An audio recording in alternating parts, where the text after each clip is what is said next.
Ja he vist que ho tenies encès. He pensat, deuen estar provant vols que... A l'últim moment m'han dit que volien fer l'streaming en anglès. Ja, és que a mi també m'estranyava perquè dic... He pensat, l'streaming en català m'estranya perquè és poc... Ja ho tens, no? Sí, ja està. Apau? Pots apagar.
Well, I would like to welcome to the presentation of the 7th report of GUNi, the Global University Network for Innovation. GUNi is an international network that was created in 1999 in the framework of UNESCO Chairs Program. It is supported by the UNESCO and the Catalan Association of Public Universities, ACUP, where you can find the Secretariat and the Presidency. Today we are very happy because we are presenting this report. It's been 2 years long working on it, researching on how humanities can collaborate with science and technology in the higher education. First of all, I would like to thank to all of you who have come today, this morning, to listen to all the results and debates and everything that we have to say about this topic. But also, I would like to congratulate the organizers because it's been a really hard work to do. And I would like to thank especially Josep Maria Vilalta, Victoria Gomez, Marta Cayetano, and Alicia Betts, because they were the ones who trusted in me. I'm Irene Lapuente, I come from La Mandarina de Newton, and we work on hybridization of science, technology, design, and arts. So I'm very happy to be here to share with you all these comments, all these debate, discussions, and results from a 2 years work, hard work on how humanities can help science and technology. Today's event is going to have 5 parts. We are going to start with an introduction, an opening. After that, we'll have the talk from Rob Bremen. He will talk about many things, but also not just knowledge, but stupidity. And then Josep Maria Vilalta will present the report, the main questions and clues that came out from all this research. Then we'll have a debate with all the people who were in the editorial team.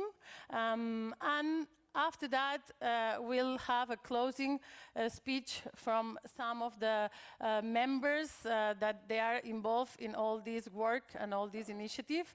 And finally, at the end, we'll have some cava to say cheers, to congratulate that we are here trying to improve higher education, to improve universities and therefore societies. So wait until the end, because you will get the report on paper and you will get this cava to celebrate together that we are having a really interesting day wondering about universities. So let's start. That was just my short presentation, because we want to go on and know all these things that they've been reflecting, and we want to hear everything about it. So let's start introducing the first panel. First person who would talk, it's Joan Elias. He's the president of GUNi, the Global University Network for Innovation, and ACUP, Associació Catalana d'Universitats Públiques, and he's also professor of mathematics at the Barcelona University. So please, Joan, if you would like to start. Thank you very much. I ask a big applause.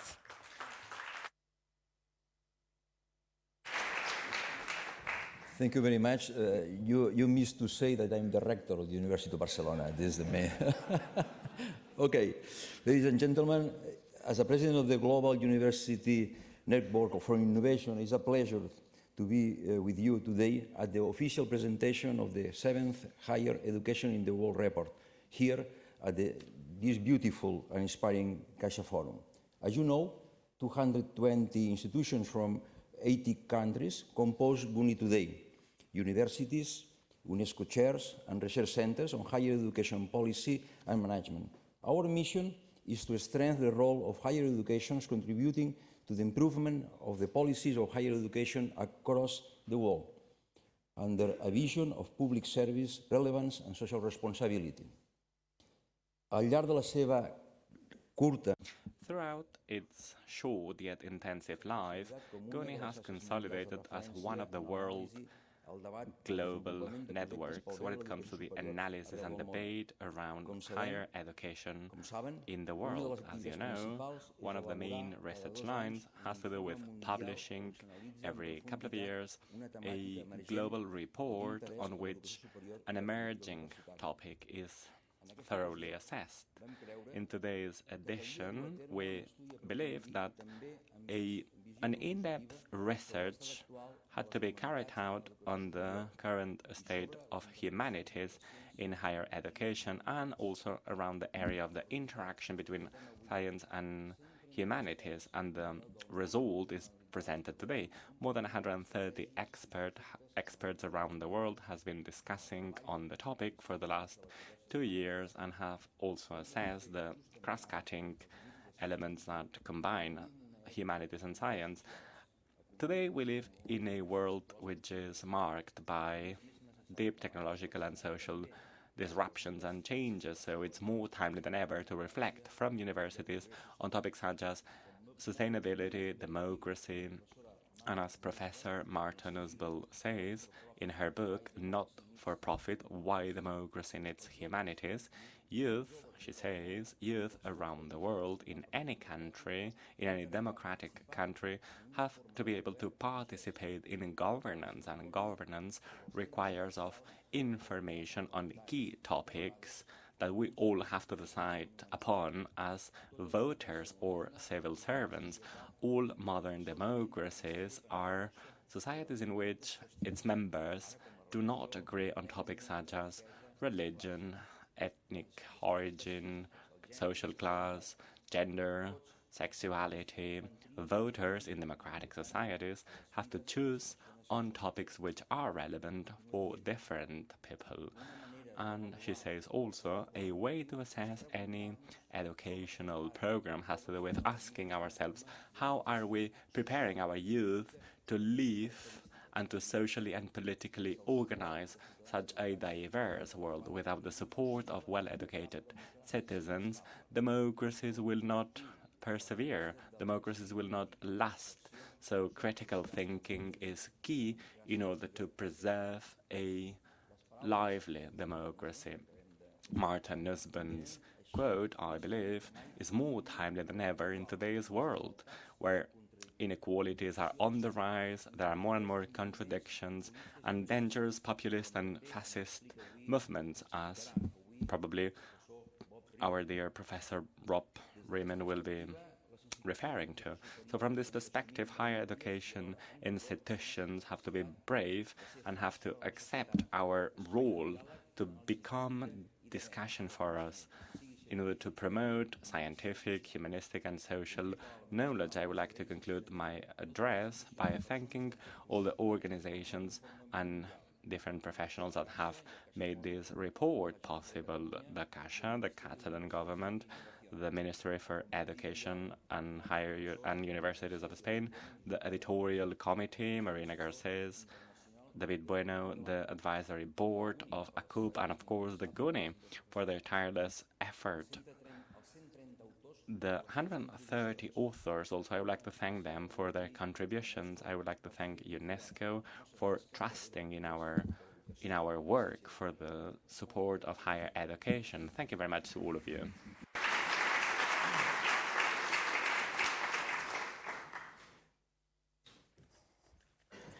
Bé, moltes gràcies. Thank you very much. We will use both Catalan and English in this presentation, in this session. We have started using English. This is an international meeting, but we will also have the chance to speak in Catalan or in Spanish in some of the presentations. The next speaker, Àngel Font, is the corporate director for research of La Caixa. Probably he will be speaking in Catalan, if I am not mistaken, and he will be telling us a little bit more about the context. Thank you.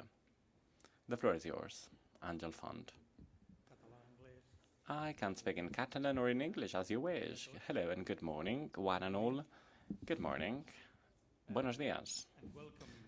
CaixaForum, welcome to one of the premises of La Caixa that we are more proud about. I'm very glad to be here supporting this presentation because this report is really relevant for the society and is really relevant for us. As you probably know, I will change to Catalan in a minute. Our foundation has a strong commitment on science and research. 20% of our budget is allocated on that field, not only to just scientific and technological issues, but also on social sciences and humanities. And m'agradaria I would like to share a short anecdote with you which is related to why humanities are relevant for Fundació La Caixa.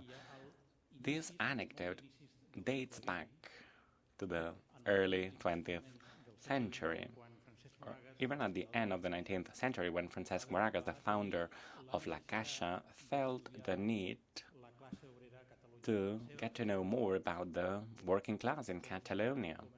He wanted to know how this working class was composed. He wanted to learn more about qualitative and quantitative elements of what he described as the working class of Catalonia, and the research was published in a magazine. Back then, I would like to remind you that he was an ethics professor, and humanities were very important for him. And 3 years after the publishing of the report, La Caixa was founded. It was the first private pension fund in the Spanish state, led by the working class. So, of course, social sciences, humanities, and the combination between both are relevant, have been relevant to transform today's society and to get where we are. And that's how we approach humanities, and that's why it's very important for us to be here. Thank you very much.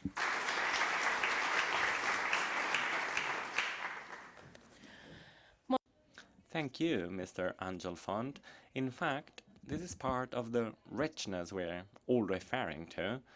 Probably it will be a recurrent topic also in Rob Riemann's presentation. Linguistic diversity is extremely rich in Europe and in Spain, so thanks for that.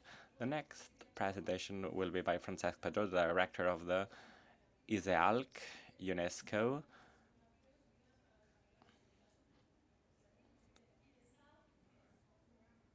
The floor is yours, sir.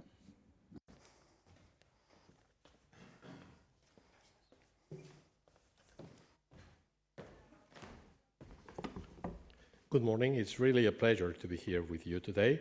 If I'm not mistaken, GUNi is celebrating the 20th anniversary this year, so I'm very glad to congratulate you for all the efforts made. On behalf of UNESCO, I just wanted to reiterate, first of all, our support to networks like GUNi. I believe that in the area of higher education, no one has surpassed what GUNi has been doing so far. Let me just mention the excellent report that you produced, I think, 2 years ago, on the contribution of higher education to the Sustainable Development Goals. And now, I mean, this impressive report on the synergies between science, technology, and humanities. I'm glad also to be here because this is my country. This is the first time I'm able to speak on behalf of UNESCO in my own country, so it's really a pleasure to be here for that reason as well.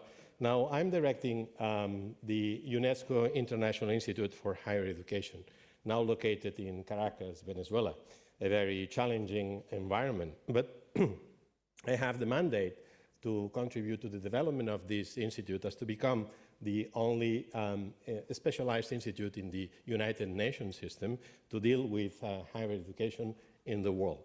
That means that we have a very strong period of time in front of us, 2 years of really, really hard work.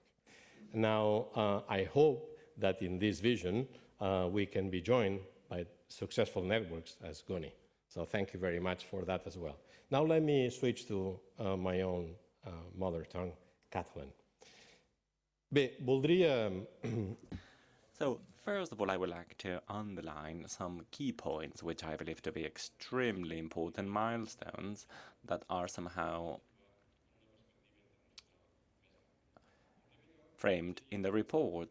First of all, I would like to share a reflection from a critical perspective that I believe should always define the way we approach higher education issues from UNESCO. So the first question that comes to my mind is, how did we get to a situation where humanities are a big question mark, in the sense that they are sometimes not considered important in personal development. And I would like to recall some of the analysis that we have carried out from UNESCO that remind us that at the end of the day, we are marginalizing humanities at the higher education level. And this is the result of several elements that happen within universities. Of course, we could all refer to the enormous outside pressure that universities face to respond to an idea of a knowledge society based on science and technology. It's also true that universities have to respond to a higher demand of some studies, undermining others. And I would like to summarize it by saying something that I used to hear when I was a child. I remember when I was a child, so that means that was a long time ago, more than 50 years ago. I used to hear, what is the boy doing? Oh, he's studying in university. What is he studying? Oh, classical philology. And what is he gonna do in the future? Well, probably his uncle will find him a job in La Caixa, in the bank. It's just a joke, but I believe this is quite illustrative of the situation. 50 years ago, having a university degree meant being part of an elite, and there was no problem in finding a job if you hold a BA. And back then, working in La Caixa was prestigious. Today, holding a bachelor's in classical philology somehow puts you in a really bad position to become a director of La Caixa. I believe there are much better skilled profiles in today's world, right? Then there's another important element, which is funding. How are we funding research? Well, humanities are not being funded. 15 days ago, I read a report on a Scopus database. Of course, you all know what a Scopus is because you are from the academic background, but well, let me just say that it's one of the most consulted databases, and it's clear that in the last 15 years, the contribution of papers in humanities is decreasing. Why? Mainly because in the last 15 years, the contribution of research from countries such as China and India extremely focused on science and technology with no reference to humanities has wiped out humanities from Scopus. There are very little entries in humanities in percentage, right? But as good academic members, I believe we should remember that we have taken internal decisions that have neglected humanities. At the end of the day, universities, sometimes with certain interferences from governments, are the only decisions on how our training programs look like, on how we put together the departments and the different positions that we open.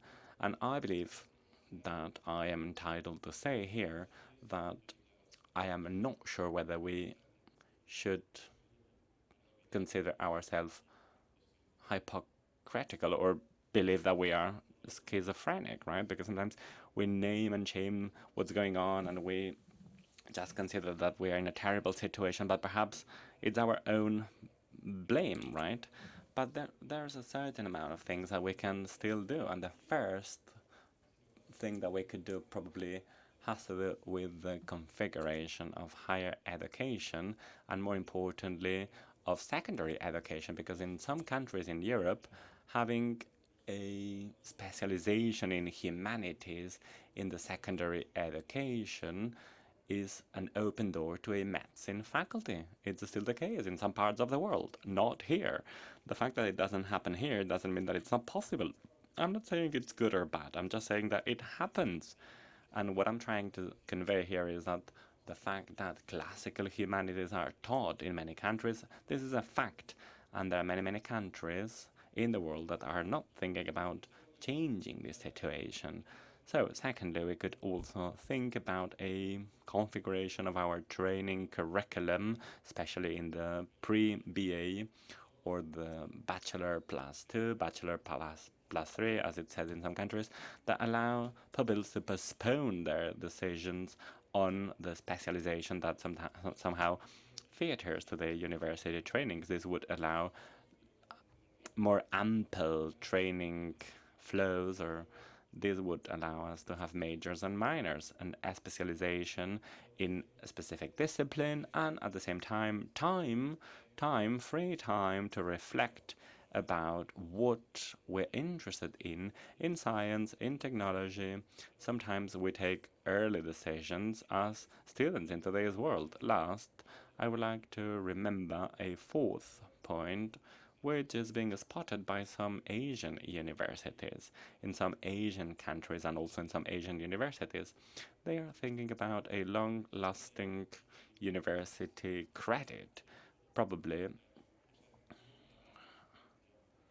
we should consider that everyone is entitled to a certain amount of years of university training, because probably you have friends like myself that after a long career in economy, in poetry, in science, in technology, when they have a certain professional maturity and when they are not, they don't have children in charge, all of a sudden they consider that they want to study humanities because they want to go back to a meaningful life. And I believe that this whole idea of the universal university credit is a good one and can offer us a future perspective. And I would like to end by referring to an article that I read a week ago, which made me think about the topic we're discussing today. Humanities are, at the end of the day,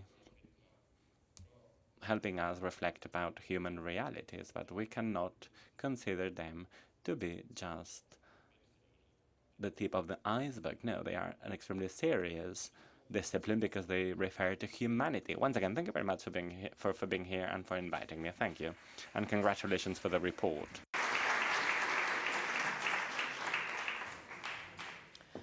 Well, thank you for all the welcoming talks. Now we'll have the opportunity to enjoy the conference by Rob Bremen, How to Humanize Humans in an Inhuman Age. He's one of Europe's leading intellectuals. He's the founder of Nexus Institute. He's a writer, and his books have been translated in more than 23 languages. He writes about capitalism, diversity, values, totalitarianism, and, as I said, stupidity.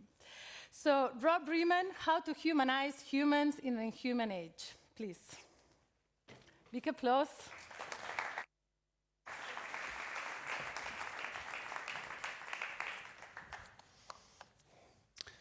Good morning, everybody. Thanks for being here. Indeed, stupidity is one of those unacknowledged evils of our time. Or if we want to put it in a more nice way, ignorance. And in this respect, the work of GUNi is more important than ever, I guess. To take care for higher education or education in general. I also appreciate the fact that they want to give the floor to somebody who is not part of the world of higher education, as I'm not working at the university. In fact, I never worked at the university, but I'm very much interested in the work of universities. Okay, so the correct title of my lecture is Being Human in an Inhuman Age. Now, any reflection on being human in an inhuman age has to start with an understanding of our human condition. What is human? What is inhuman? Now, obviously, science nor technology can give a meaningful answer to these fundamental questions, as this knowledge and truth are beyond their reach. The humanities, art and literature, however, can. They can show us a picture that will help us to understand what our human condition is all about. Caput, a masterwork published in 1944, which almost instantly became a classic in the world of literature, as it tells so brilliantly the gripping chronology of Europe's decay and cruel self-destruction during a Second World War, gives us that picture of a human condition. But the picture is bleak, and it is as bleak as it is truthful.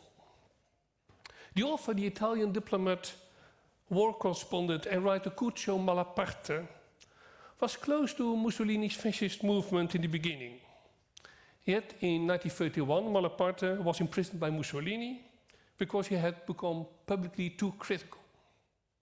Not long after, he was released again because of his friendship to the son-in-law of Mussolini. And although later in life he became a supporter of the Italian Communist Party, Malaparte was basically all his life a nonconformist, maybe even an anarchist, and a writer. And as a writer, just like his colleague in Soviet Russia, Vasily Grossman, he was a real truth teller. In Kaput, he devotes a chapter to a dinner party he attended by the end of January 1942, which was organized by Dr. Hans Frank, the Governor General of Poland on behalf of the Führer in the Third Reich. The guest of honor was the Reichsführer of the SS, Heinrich Himmler.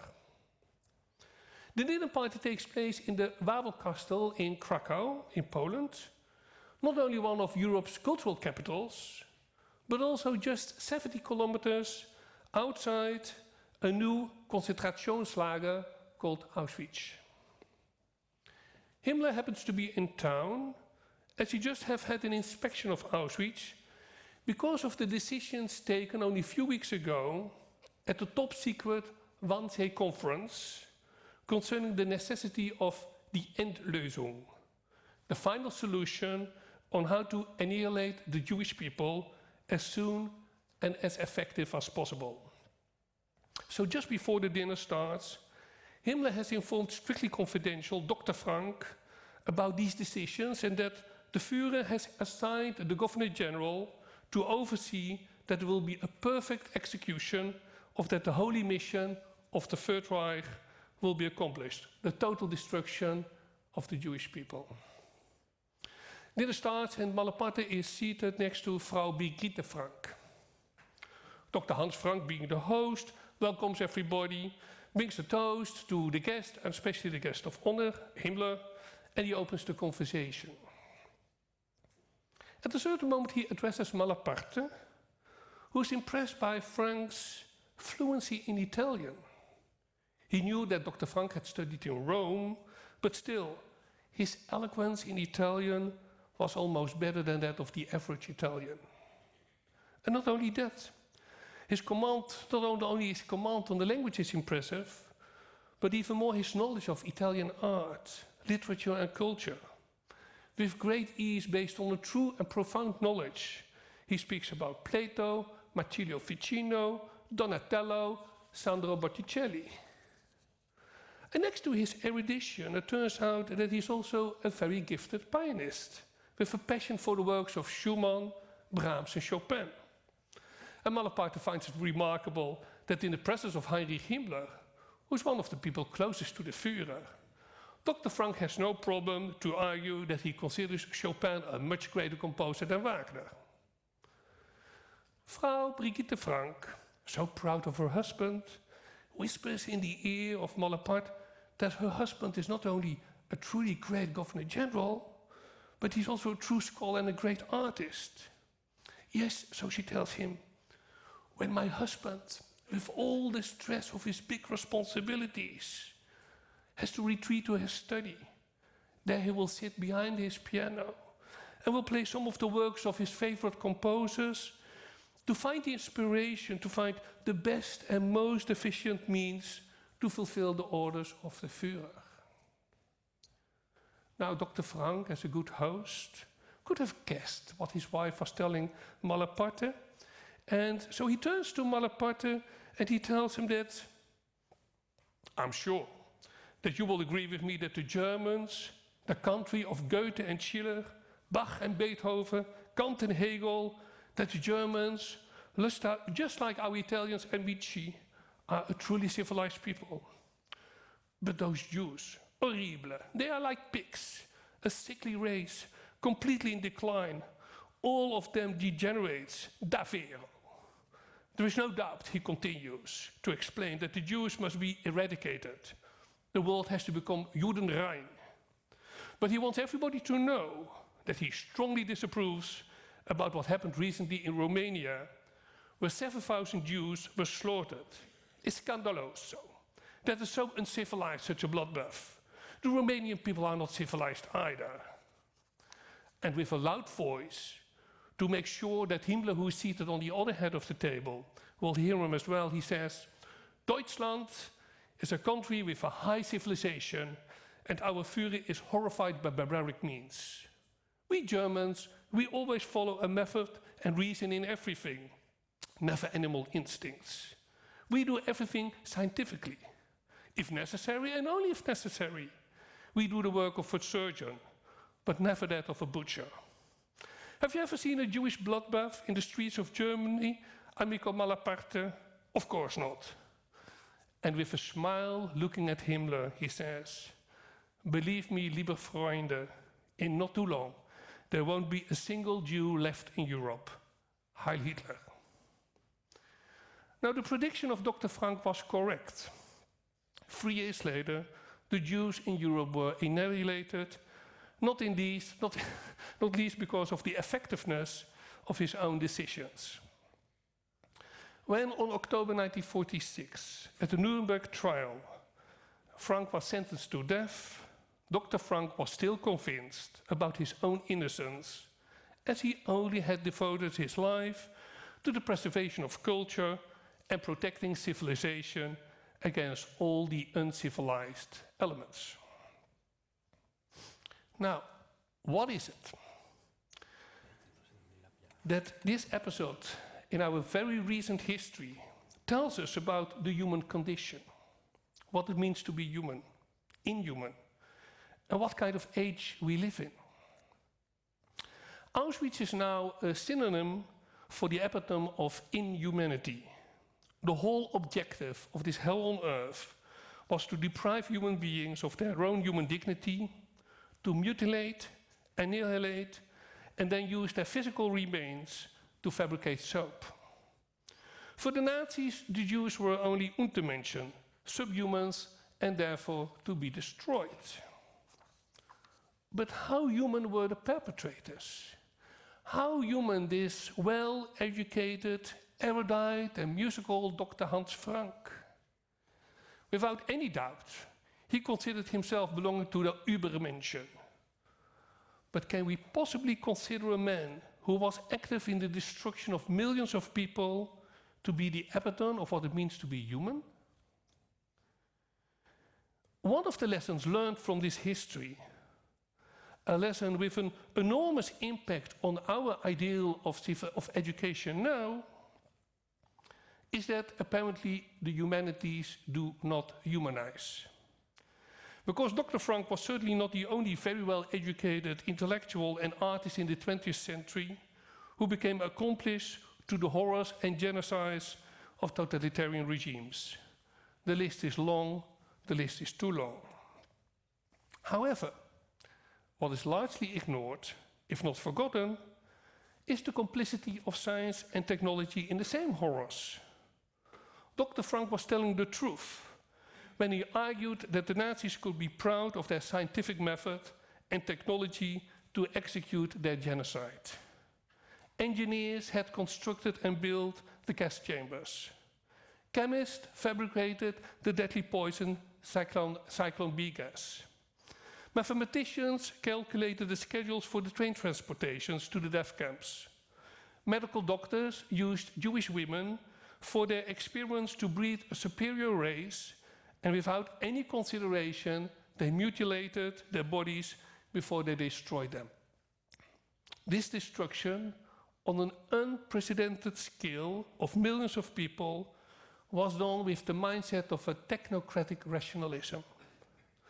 The humanities may not humanize, but neither do science or technology. Again, what does this mean for our question, how to be human in an inhuman age? Now, perhaps we could first explore the notion of an inhuman age, the idea that our societies are becoming less and less human. It was the First World War that gave birth to a growing sense of living in an inhuman age. When that war had ended in 1919, many memoirs and diaries of that time testified that the whole generation had woke up out of their intellectual sleep and suddenly realized that the world had changed drastically. Before the war, the intellectual elites still believed in the power of their own bourgeois culture, with books and theatre and a kind of shared moral values.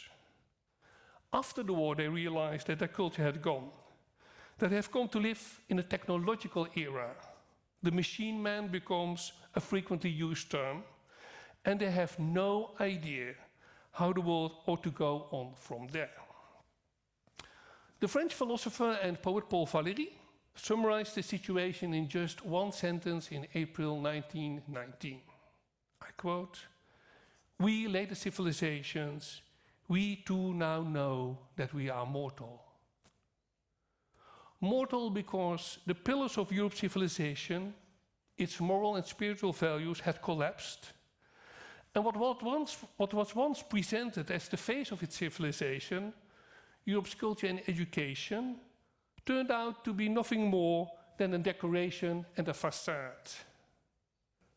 In the same text, Valéry continues with the following observations, I quote, "The military crisis may be over.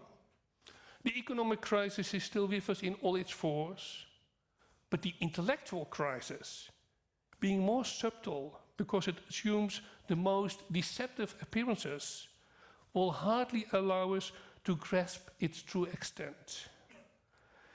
The illusion of a European culture has been lost, and knowledge has been proved impotent to save anything.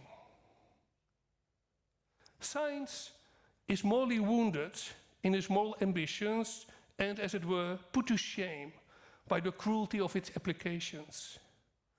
Idealism is barely surviving, deeply stricken, and called to account for its dreams. Realism is hopeless, beaten, rooted by its own crimes and errors. Greed and abstinence are equally flouted. Faiths are confused in their aim cross against cross, and even the skeptics, confounded by the sudden, violent and moving events, are no longer masters of the motions of their thoughts." End of quote. Only a few years later, while he was working on his epic novel, The Man Without Qualities, Robert Musil wrote the following note, I quote, "Each era must have a guideline, a raison d'être, a balance between theory and ethics, God, etc. And yet, the age of empiricism failed." Now, Musil, who was trained as an engineer and originally intended to be an engineer, had a serious doubts if science and technology would ever be able to offer that guidance, those ethics which would create a more humane world and restore a broken civilization. Musil was not alone with his skepticism. At the same time, another engineer who had become fascinated by mathematics and logic, and who, by the way, also happened to live in Vienna, Ludwig Wittgenstein, with the experience of the war and after long and hard thinking, he had come to the conclusion that it is simply impossible to expect that science and technology could ever present us the ethics we have to protect human dignity and the well-being of humanity. When in August 1914 the war broke out, Wittgenstein was in the midst of writing his dissertation on the nature of logic. Yet in June 1916, in the front line and under fire, it was as if one big existential question exploded in his mind, and he wrote it down in his notebook. I quote, "What do I know about God and the purpose of life?" And then he wrote down the following remarks, I quote, "I know that this world exists, that I'm placed in it like my eye in its visual field, that something about it is problematic, which we call its meaning, that good and evil are somehow connected with the meaning of the world." End of quote. The war went on, and he continued to think not only about the nature of logic, but also about the nature of ethics, both being conditions of the world. At the end of the war, with the Habsburg Empire already collapsing, Wittgenstein was transported to the Italian front, where he was captured and imprisoned in a camp. There he finished his dissertation, which he entitled Tractatus Logico-Philosophicus. Now, this book became the smallest, one of the most discussed and influential books of philosophy in the 20th century. Now, the whole purpose of this work is to define what can be put in words and what not. Now, this was essential for Wittgenstein because of those frightening questions: what do I know about God and the meaning of life? And what is the knowledge of good and evil? Because if the answer to these questions cannot be put in words, then everything that pretends to do so, religious doctrines, political ideologies, legal systems, are fundamentally a lie, and instead of cultivating ethics, they are corrupting ethics. And next to that, he can only conclude that it is an illusion to think that science will ever be able to answer his questions about ethics, the meaning of life, what is good and what is evil. In his Tractatus he writes, I quote, "We feel that even if all possible scientific questions were answered, the problems of life would still not have been touched at all." And he writes, "The entire modern worldview is based on the illusion that the so-called laws of nature can explain natural phenomena." End of quote. Now, the intuition of Musil and the analysis of Wittgenstein that science nor technology can provide us with an ethics, values and education that would restore a broken civilization was confirmed by Albert Camus after a Second World War. It was March 28, 1946, when Camus takes the floor of the Miller Theatre at Columbia University in New York. The audience was packed. Although there were only 750 seats, more than 1,200 people showed up, most of them students, to listen to this very young French intellectual. He was only 32 years old, but already famous for being an existentialist philosopher who had written that bleak novel L'Étranger, The Stranger, in which he had captured so brilliantly the spirit of his time, which was also the topic of his short speech on the human crisis. And in a straightforward manner, he addressed the American students as follows, I quote, "My generation, born just before First World War, was raised in Europe at the time of the economic crisis of 1929, the war in Ethiopia, the civil war in Spain, the rise of fascism as a mass movement, the triumph of Nazism, the betrayal of the elites. Raised in such a world, what could we believe in? Nothing. The world was absurd. When Hitler conquered our countries and our homes, what values did we have with which we could oppose the Nazis? None, because we no longer had any values at all. If everything that happened was the result of a broken political system, it would have been easy. But the decay, the moral indifference, came from within society. Life had little value, and the facet violence was really no more than a logical consequence. Still, we fought it because it was unbearable. Hitler has disappeared, but the poison of fascism has not. We have lost our human values. Now it is our task, the task of philosophers, to search for and create universal, positive values that can reconcile our pessimistic analysis with the optimism of deeds." End of quote. What Albert Camus, when he spoke these words in New York, didn't know is that a decade before him, before he spoke about the human crisis, there was a brave Jewish philosopher who had already accepted his task, being a philosopher, to address the human crisis he was facing. However, this philosopher also realized that it only makes sense to search for the lost universal moral and spiritual values if one first understands why and how they got lost and we have come to live in this inhuman age. That philosopher is Edmund Husserl, who on the 10th of May 1935 in Vienna will deliver a lecture with as a topic the crisis of philosophy of mind, which he rightly sees as the crisis of man and European culture in particular. Fascism, 1935, is on the rise everywhere in Europe. Husserl, being a Jew, is no longer allowed to teach at his university in Nazi Germany. He's 76 years old. He lives isolated in exile. He is sick. Already 3 years after this lecture he will die, and he's often depressed. But what gives this old man strength is his deeply felt urge to warn for the fact that the tide of barbarism which is overflowing Europe is profoundly connected to a scientific way of thinking that had deeply gone wrong. And people have to understand that, now more than ever, to prevent the worst. So he starts his lecture with an obvious fact. Europe, he says, is sick. So why is there no medicine? Why are the humanities? Why is philosophy not providing that medicine? Now our culture is mortally ill. Shame on Europe, Husserl says. Shame on Europe, as it is the birthplace of philosophy. Philosophy, the universal science of the world as a whole, the universal unity of all being.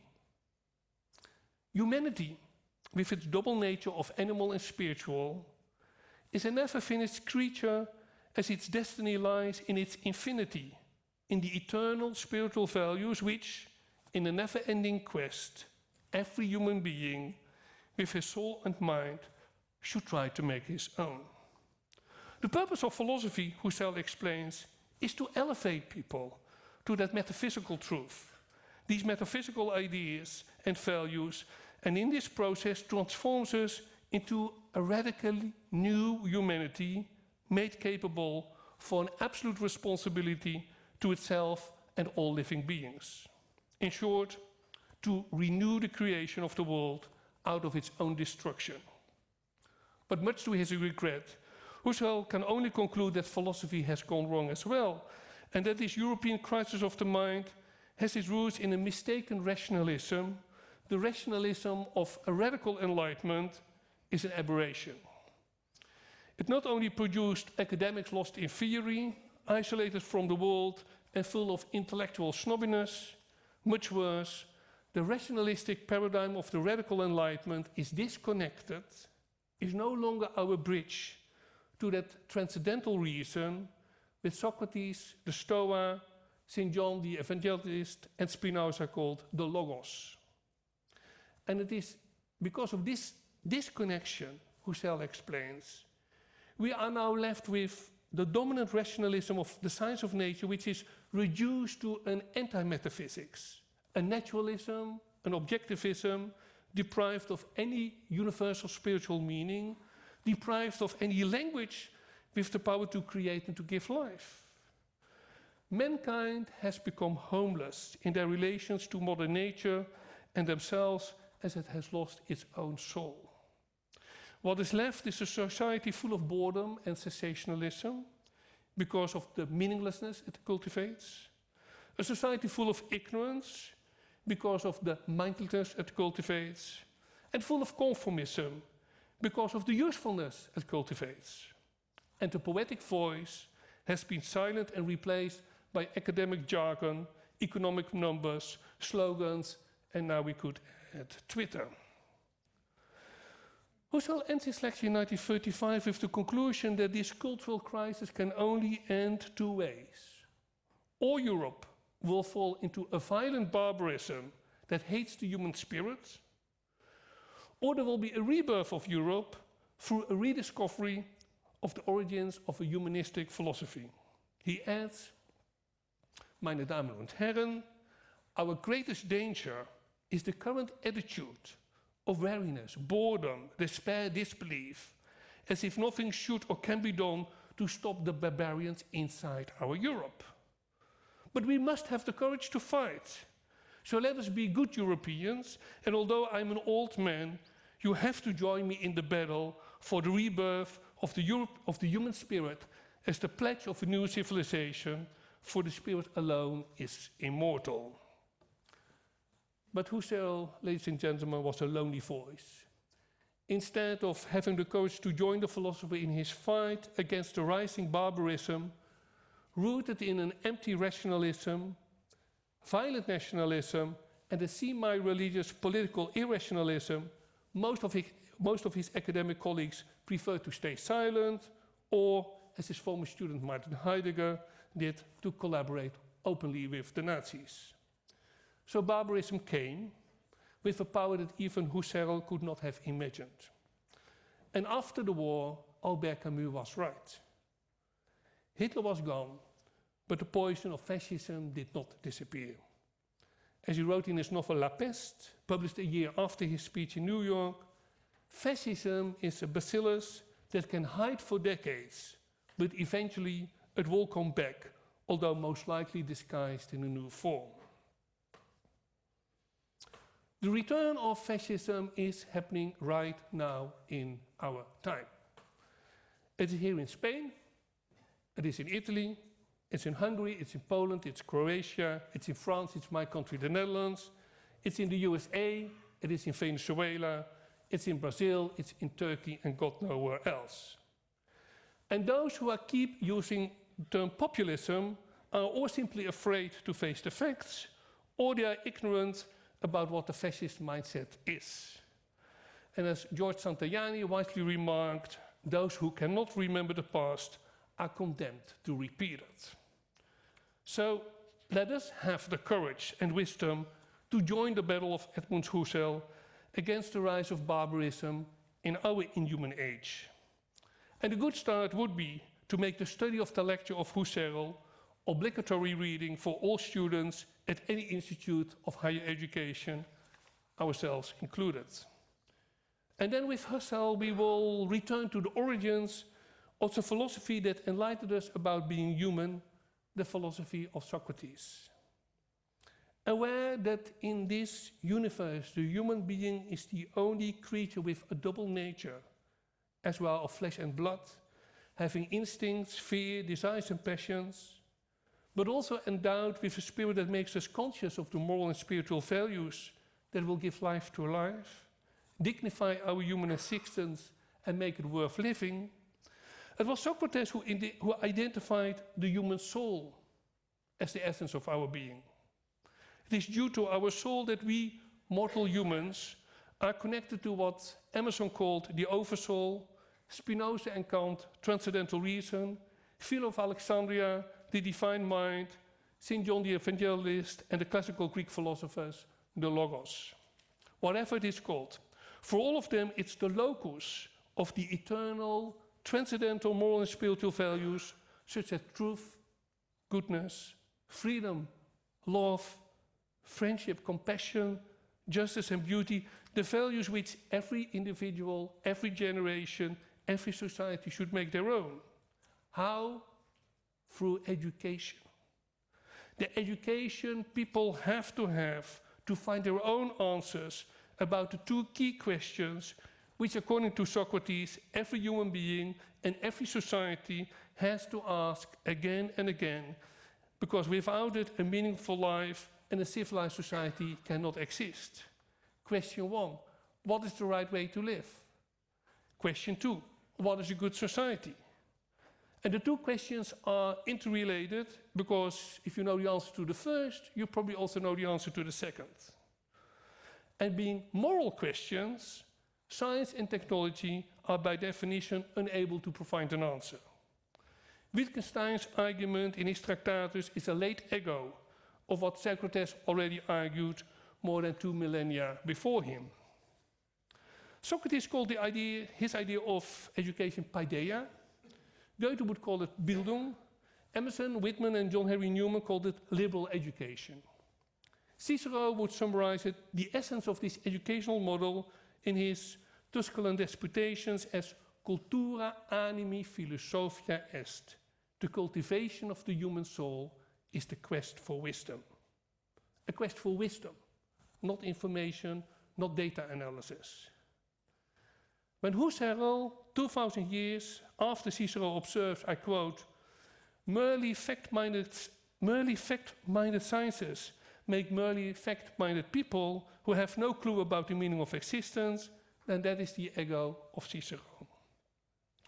An indispensable part of paideia, liberal education, to cultivate the human soul through the love of wisdom, is to know the language of the muses, the arts. Because the knowledge of the heart, all our feelings and emotions, which are so often beyond expression, will find their expression and then open up for understanding and communication through poetry, literature, music, the visual arts. Liberal education is an education in the humanities that aims at character formation, becoming human, reminding and helping us to be that person whom we should be so that we can live in truth, create beauty, do justice, give true love, and be compassionate with all our fellow human beings and with planet Earth. It is an education to use reason not just to know the facts, but to gain understanding and meaning. It's an education grounded in a humanistic philosophy that can guide us in our quest of life through self-examination and using l'esprit de finesse, which is Pascal's untranslatable expression for philosophical intuition to detect what has value and what not, what is a virtue and what is a vice, what is true and what is a lie. Now, this is the education Paul Valéry, Musil, Wittgenstein, and Husserl knew we have lost, and of which Albert Camus knew it's the only education that will help us to find again the universal spiritual and moral values we need to overcome the human crisis in our inhuman age. For these thinkers, the humanities, art and culture are not just a decoration or facade as being the object of aestheticism, which has been the case with Dr. Hans Frank and so many other fascists. Not for nothing, both Walter Benjamin and Thomas Mann warned, independent of each other, about the close neighborhood of aestheticism and barbarism. But culture, the high normative culture of the classics, can only be an invitation. Just like love is an invitation. You can never force somebody to love you. Yet, what would your life be if there would be never someone who invites you to love him or her? And the same is true for culture as an incarnation of the Logos. It is about an invitation and the gift of a liberal education to help you to change your life, to have a homecoming to your better self, to make truth and justice a home in this world, and to set you free. The freedom Spinoza had in mind when he wrote his Ethics, the freedom that will elevate us above our animal instincts and our animal nature, redeem us from our worst instincts, ignorance and prejudices, a freedom with which we can develop a critical mind that will protect us against the lies and false premises of the demagogues and fundamentalists. Yet, in the process of centuries, we have lost gradually the spirit of this liberal education. First, because of the seductive power of science of nature, and with it, a phenomenal technological progress. However, as Husserl explained, there is an aberration of a rationalism if it aims at objectivism and utilitarianism, and the human soul, with its quest for meaning in a life so often full of tears, fears, tragedies, and meaninglessness, is forgotten. So when Nietzsche proclaimed the death of God, he didn't say anything new. He just found a powerful expression for a technocratic rationality which excludes moral and spiritual values. But Nietzsche was the first to realize that the consequences would be nihilism and a revaluation of values. That became true in the first half of the 20th century, and it's still very true today. In a real democracy, the democracy that Spinoza fought for, people would be free thanks to a liberal education and the cultivation of moral and spiritual values. But that's not the world in which we live. Our so-called democracies are de facto mass democracies, or more precise, market economies driven by a technocratic rationalism in which people become more and more like machines, passive, unalive, without much feeling. And society adapts itself to the demands of the market economy by being productive, efficient, useful, conforming to a commercial monoculture. Education is reduced to being the humble servant of this economy and the mindset of this technocratic rationalism through the promotion of the STEM studies, science, technology, engineering, and mathematics. The art of creation, which is a form of life, has been replaced by the law for innovation, a fabrication of that material. And due to the decline of values, because the technocratic rationalism excludes intrinsic values, and also due to the growing social pressures of conformism as the only way to make a career in a utilitarian society, people will become obsessed by serving their self-interests.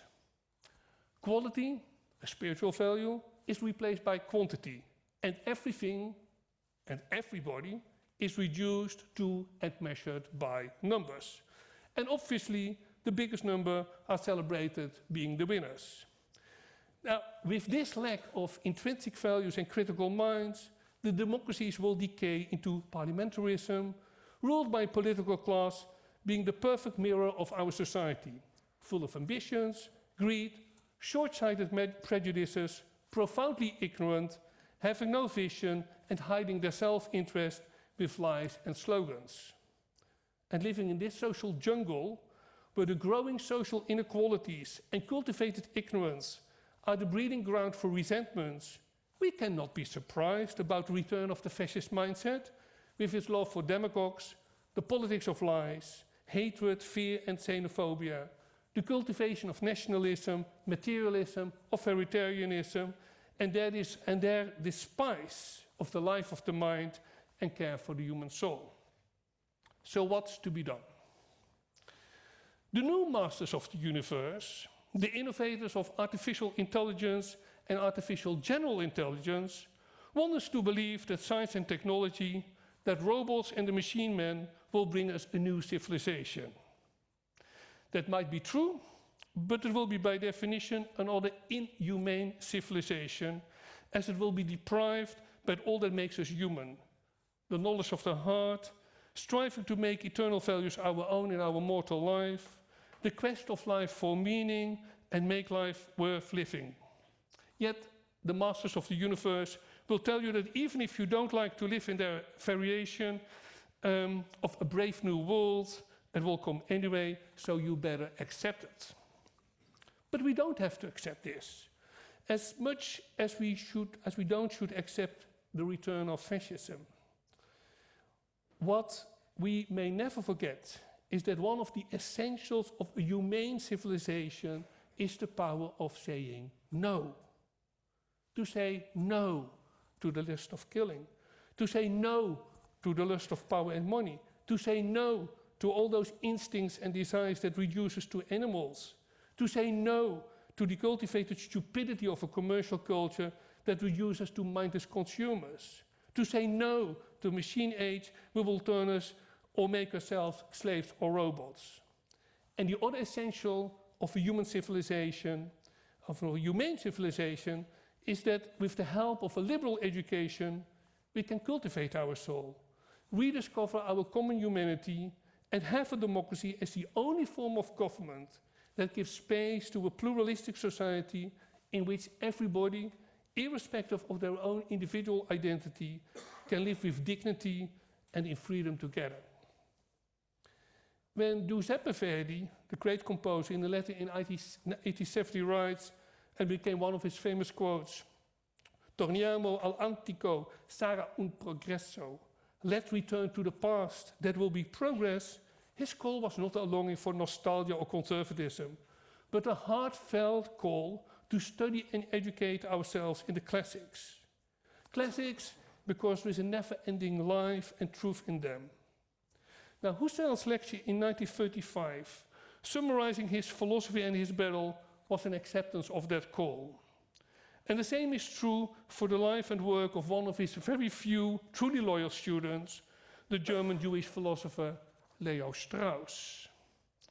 His lecture in 1959 on what is liberal education echoes his teachers Husserl, Spinoza, Cicero and Socrates, when he says something which is crucially important for all of us who, against the dominance of the prevalent technocratic rationalism and cultural commercialism, wants to join the fight for the rebirth of the only education that will help to be human and our age more human. So here is what Leo Strauss said. I'll quote, and will be my final quote. Liberal education is an education in culture or toward culture. Liberal education is the counterpoison to mass culture, to the corroding effects of mass culture, to its inherent tendency to produce nothing but specialists without spiritual vision and voluptaries without heart. Liberal education is the ladder by which we try to ascend from a mass democracy to democracy as originally meant. Liberal education is the necessary endeavor to found an aristocracy within democratic mass society.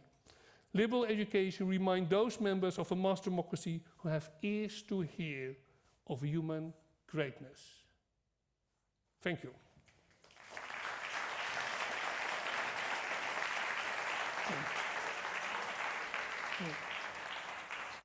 Thank you very much. Well, now we have a few minutes. We don't have a long time, but I think we can have some time to ask some questions. I guess you won't say no this time, you will say yes. So if someone has something to add or to ask or would like to say something to Rob Riemann, you can just raise your hand and someone will. There is one question there. I think there's a micro. If you could go over there. Hello, thank you for your presentation. My name is Guillem Feixas from the University of Barcelona, Faculty of Psychology. I was thinking about these big questions, what is the right way to live, and also the praise of humanities. And I was thinking if it shouldn't be better try to find the synergies between humanities and science. Because if we go with a discourse that humanities are good and science is not so good and will bring us an human civilization with technology, maybe we are losing opportunities. For example, because of health science, we know that, for example, smoking is not good. So if we are compassionate with people who don't want to quit smoking, and we celebrate the importance of smoking from a humanity point of view, or with wine, for example, Kierkegaard said, in vino veritas, right? So we need to find alliances to be really in the sake of human values. It's true that science is not an expert on values, but one of the values of health sciences is survival of life, the persisting of life. So we should try to find alliances. And some of the research on values can be empirical. And so, for example, there are works with people with oncological problems using meaning in life groups to help them, assist them in their spiritual values and in surviving their difficulties. So I think there are a lot of synergies that should be also highlighted. Well, so listen, my argument is not based as if the humanities or philosophy is good and science is bad. Far from it, but I wanted to explain that, quote unquote, there is an ontological difference, there is a fundamental difference.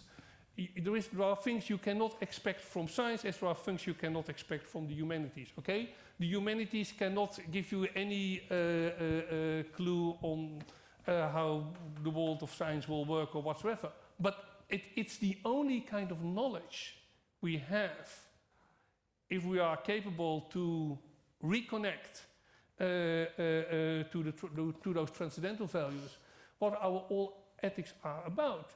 And I think it's, and I totally agree with all the people I quoted, otherwise I would not have quoted them, that it's a mistake to think that science or technology, Wittgenstein is absolutely right. You know, even if we have found answer to all these scientific questions, we would not have touched upon the life, because it's beyond their knowledge. Now, then, yes, you know, science wants to extend life, yes, but you know, science also can kill. These things are so. You know, the ethical measure of what we can do and what we cannot do. Wittgenstein went even that far that we cannot even put it in words. It has to be a kind of intuition. An intuition which we can help to develop through the world of culture. Because, you know, when you're capable, you know, to open your heart, because you have a better understanding of what it means to be human, you know, on a psychological level. And with all great respect to people I deeply admire, like Freud and many others, Freud would be the first one to argue that a novel of Dostoevsky or Tolstoy can help you have a much better understanding of what. So it's not about either or, but my whole premise was that if you want to do this serious, the first thing we have to do, is a rebirth. It's a rebirth of that kind of philosophy Husserl and others were. And that's not happening. And one of the reasons to continue, why is it that one of the problems with the humanities is they killed suicide. And they committed suicide because they accepted the paradigm of Descartes. They want to prove again and again every day, also to get the money, etc., etc., etc., that they are real sciences. But that's not the case. And it should not be the case. I mean, history, literature, I mean, nonsense. You know, it's the art of reading, it's the art of interpretation, it's the art of reading life. That's what it is. Now, you know, it's an old debate, but the scientific paradigm is so totally dominant, and it's a utilitarian paradigm, just as the algorithms. You know, algorithms are based on utilities. And we are dealing with, quote unquote, you know, a political class which only can accept that we spend tax money on the things which are useful, concrete, we can measure it, we can measure it, we can measure it, not having a clue that the real things and a kind of fundamental knowledge to be a human being is not to be measured. It's a complete nonsense. So it's the decline of the humanities, and therefore the decline of our university, therefore the decline of true higher education, is based on that we are stuck in a wrong paradigm and with, you know, a wrong economic model. There is another question here.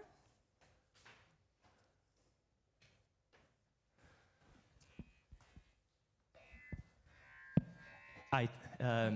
Thank you so much for the presentation. Very interesting. I'm Mario. I work in Pompeu Fabra, and I work in artificial intelligence. So, as you said, we measure. My question is, as you said very well at the beginning, you can know perfectly all the classics and yet be a monster, right? So somehow, if we consider humanities as a knowledge, adding humanities to a person is not making it a good person. Probably because matters of being good or evil are matters of heart, not about mind. And sorry, I'm just trying to explain what I mean. What happens if we are getting it wrong? I mean, what happens if we try to give soul to the people through another knowledge, which is humanity, when we should instead focus on the heart? And of course, focusing on the heart means that I'm human if I can empathize with somebody, but of course, in order to be empathized, I need to know the pain of other people, letting resonate with me, and so I can get closer. And yeah, sorry, not able to explain, but maybe you can. This is a very valuable point, and this is why I started with telling this story which Malapart tells in Kaput, right? I mean, you can be extremely erudite and very musical and love Chopin and blah, blah, blah, blah, and be a monster. And again, he was not the exception. I mean, there were many, many monsters. But unfortunately, quite often is forgotten or on purpose forgotten. I mean, Steven Pinker, with his last book, I mean, which I think it's a very dishonest book, because he has at the end of the book a long list of all the intellectuals and artists who were complicit with totalitarianism, not one scientist. And I had to debate him on the BBC, and I said, you know, why are the scientists? No, the scientists did not do something like that. Well, have you ever heard of Dr. Mengele? I mean, it's complete nonsense. So, no, there is no pill. There is no easy thing. Okay, if I just read a lot of books, I'll be a good human being. Or if I go to church every day, I'm a good human being. I mean, that simply does not exist. But what we do know is the following. As you rightly mentioned, the human art, what kind of person you are. Well, I mean, there are certain things we know. First of all, we know that in general, life can be a very difficult thing because of, we are born with our fears and frustrations and our longing for recognition, and then, things can happen. You can get a disease, people who love you can die or betray you, many things, yeah?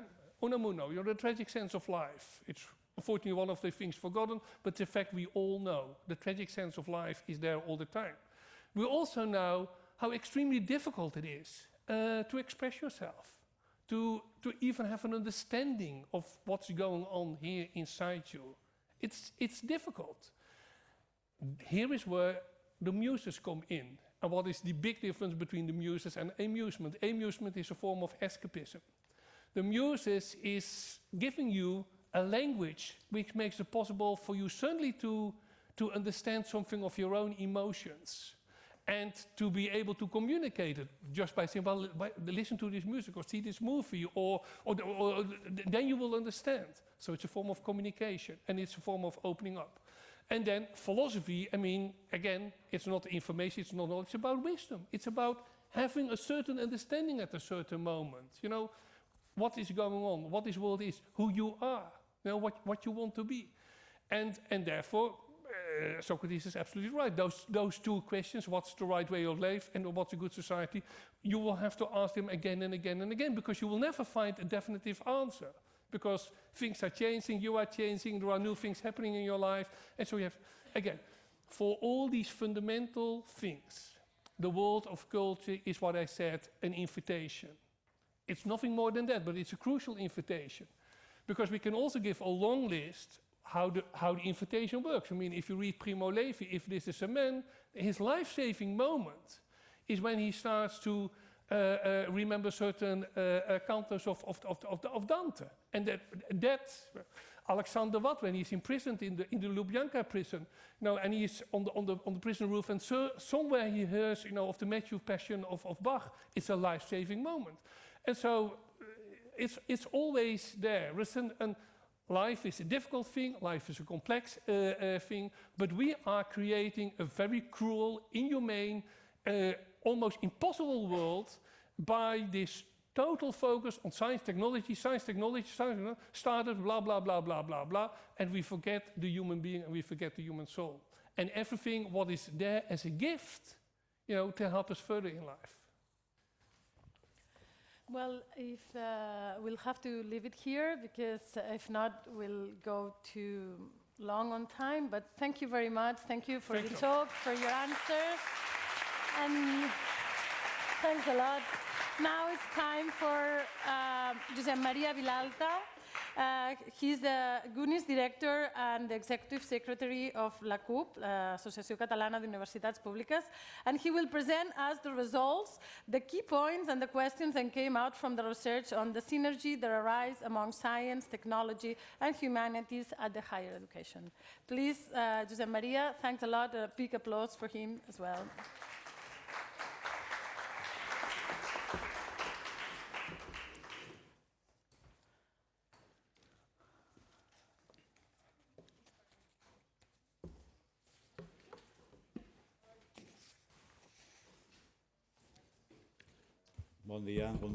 Good Good morning, one and all.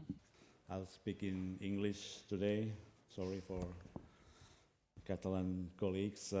Authorities, friends, all those who are following the stream around the world. It's really an honor to be here today to present the GUNi World Report and to do so in such a beautiful place, this emblematic venue as the Casa Ramona factory, designed by modernist architect Josep Puig i Cadafalch, and currently the home of CaixaForum, a permanent source of culture and humanism on an international scale. And it is also relevant, and I connect with the words of Rob Freeman.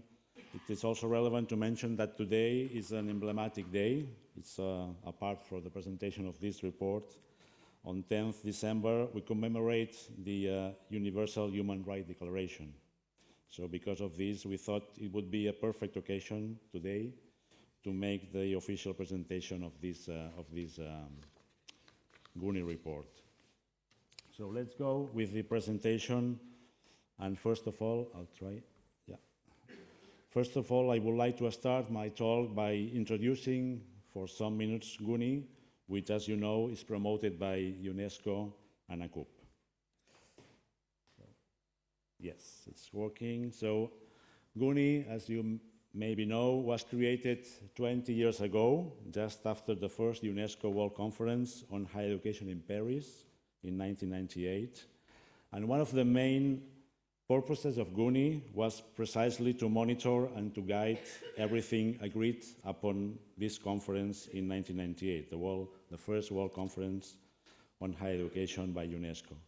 After 20 years, GUNi's mission is still fully relevant.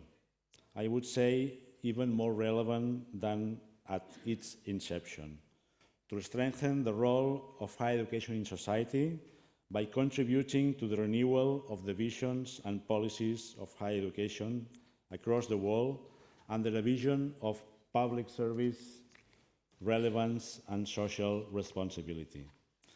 Today, as the rector mentioned before, more than 220 institutions, mainly universities, UNESCO chairs, and higher education research centers in 80 countries around the world are part of GUNi.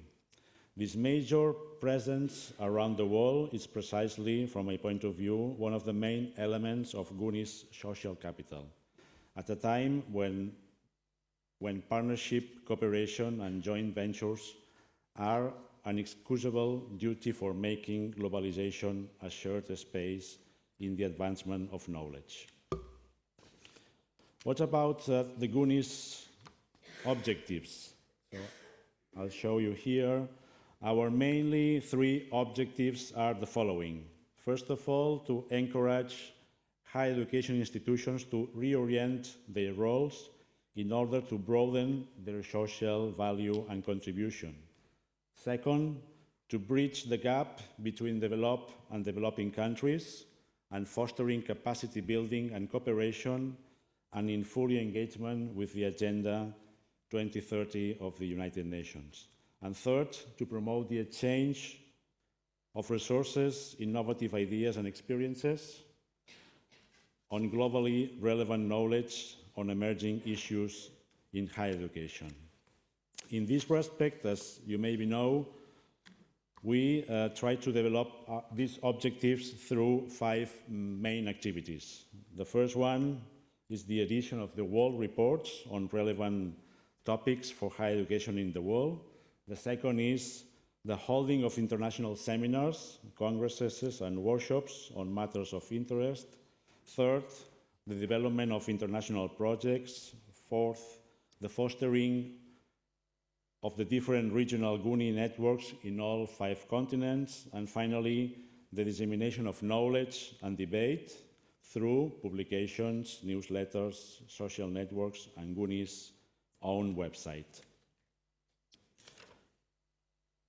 So sorry, because there were a specific slide on that. So these are our 5 main activities: the Higher Education World Report, the organization of seminars and conferences, the projects, the regional networks in all 5 continents, and the dissemination of knowledge.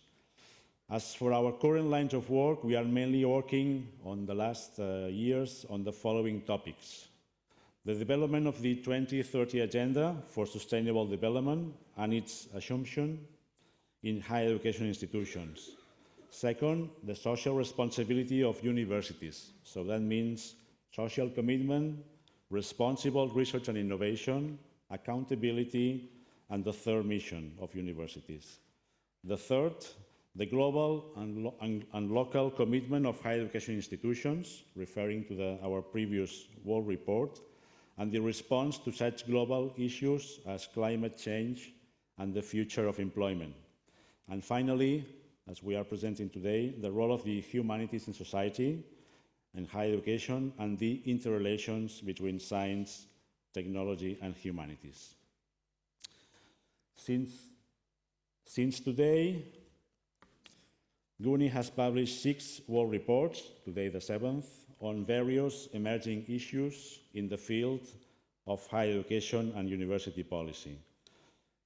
All of them are published in English, but some of them have been also published in other languages, in Chinese, in Spanish, and in Portuguese, as well as summarized versions of several world reports. So here you have all the world reports that we have been published on the last years.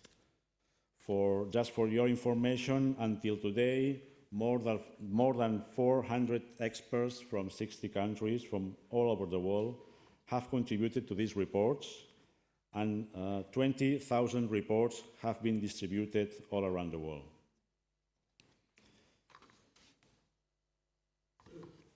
What about the new world report that we are presenting today?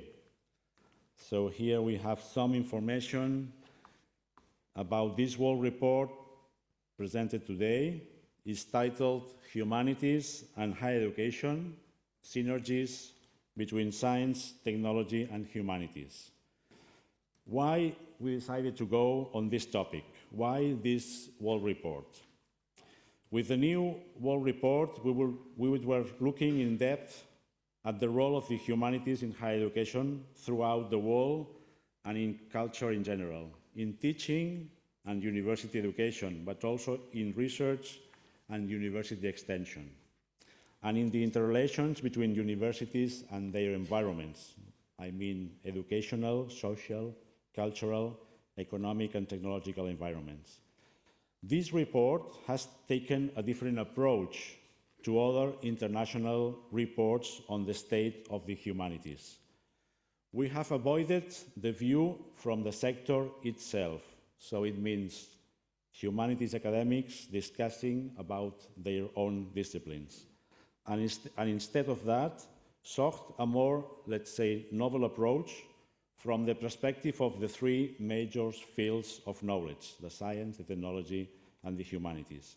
We sought to analyze the state of humanities in higher education institutions and what their role should be in the comprehensive training of university students. Likewise, we have deliberately sought to approach the humanities in higher education from 2 different perspectives, but which we view as complementary. On the one hand, the interrelations between, as I mentioned before, science, technology, and the humanities in a world like the one we are in today, where technology and science flood everything and are at the center of so many social, economic, and cultural changes. And on the other hand, the humanities in higher education in the context of the indispensable, I would say, interrelations between universities and their environments, cultural, educational, social, economic. So we have expressly sought to address the issues from a, let's say, porous university, open university system that plays its part in the culture and society that surrounds it. In keeping with what has been GUNi's focus since its inception, the world report not only offers analysis of a specific topic, but also aims to contribute with institutional experiences and specific cases, as well as recommendations in terms of public policy and university management. So we were trying to do as well this work of applying and trying to concrete recommendations for governments, for universities, for institutions. So there is a clear intent to make proposals and for this to be applicable. How did we do the world report? So the report, as you maybe know, has been led by a local editorial team of major professional value. Here we are. 3 academics have represented, let's say, the 3 fields of knowledge. So we have decided to put, leading the project, 3 persons representing each of them one sector, so science, technology, and humanities. These are the philosopher Marina Garcés, the biologist, geneticist David Bueno, and the technologist, computer scientist Josep Casanovas. So they 3, in a few minutes, they will be taking part in an open debate. I would like to take this opportunity to most sincerely thank them in public for the way this shared project has become a reality under their leadership. Thank you very much to all of you. Without you, Marina, David, Josep, the report would not have been possible, and it has been a pleasure to learn and become a little wiser with you. Thank you so much. We have also had an international advisory board. Here we are, formed by professors Rossi Braidotti, Gemma Derrick, Arne Jarrick, and Alireza Omitbax. Many thanks to all 4 of you for your complicity and expert support. Some more information about the report. The report has taken 2 years to produce.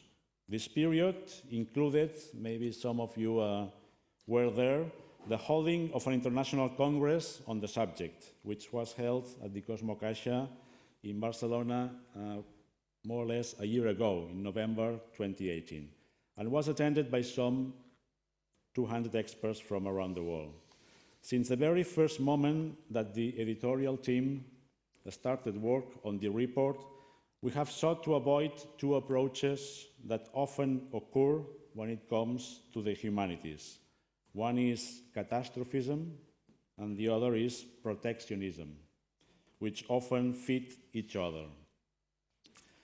What those approaches do is either highlight, let's say, what is being lost, and warn of the ethical, political, social, and cultural consequences, or propose different measures to, let's say, conserve and preserve the institutional and academic space of what, from the epistemological division of knowledge, the humanities have traditionally been understood to be.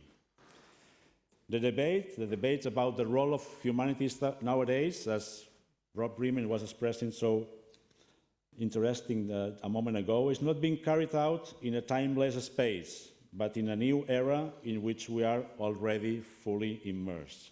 Technological and scientific changes, climatic and environmental challenges, a fragmented and unbalanced post-colonial global world.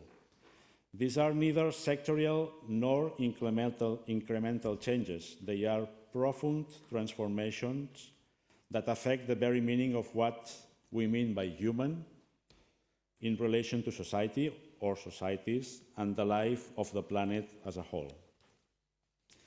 In this context, the humanities are not a set of disciplines to preserve or conserve, that's from our point of view, but a set of activities that are also utilitarian and applicable, that must be cultivated through relevant research with the necessary and appropriate goals and models to face up the new challenges, in the good belief that they are indispensable, for it is on them that the capacity to make sense and the value out of human experience depends, and for this to be done in commitment to the dignity, equality, and reciprocity of these values. How is the report structured?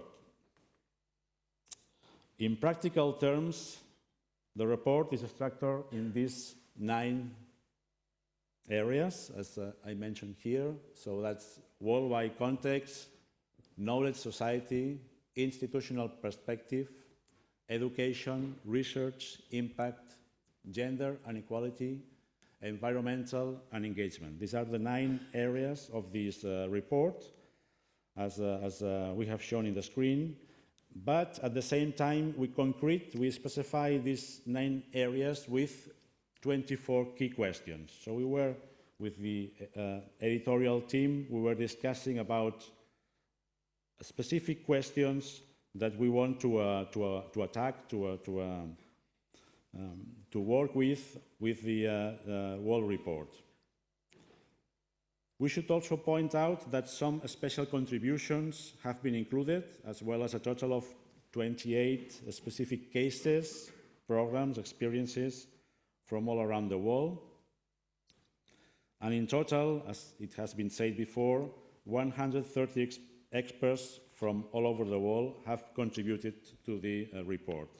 I would like to express again our most sincere gratitude to all of them for their thoughts and for having such confidence in GUNi. Finally, the report also includes a section of reflections that are, of course, open and in permanent critical debate.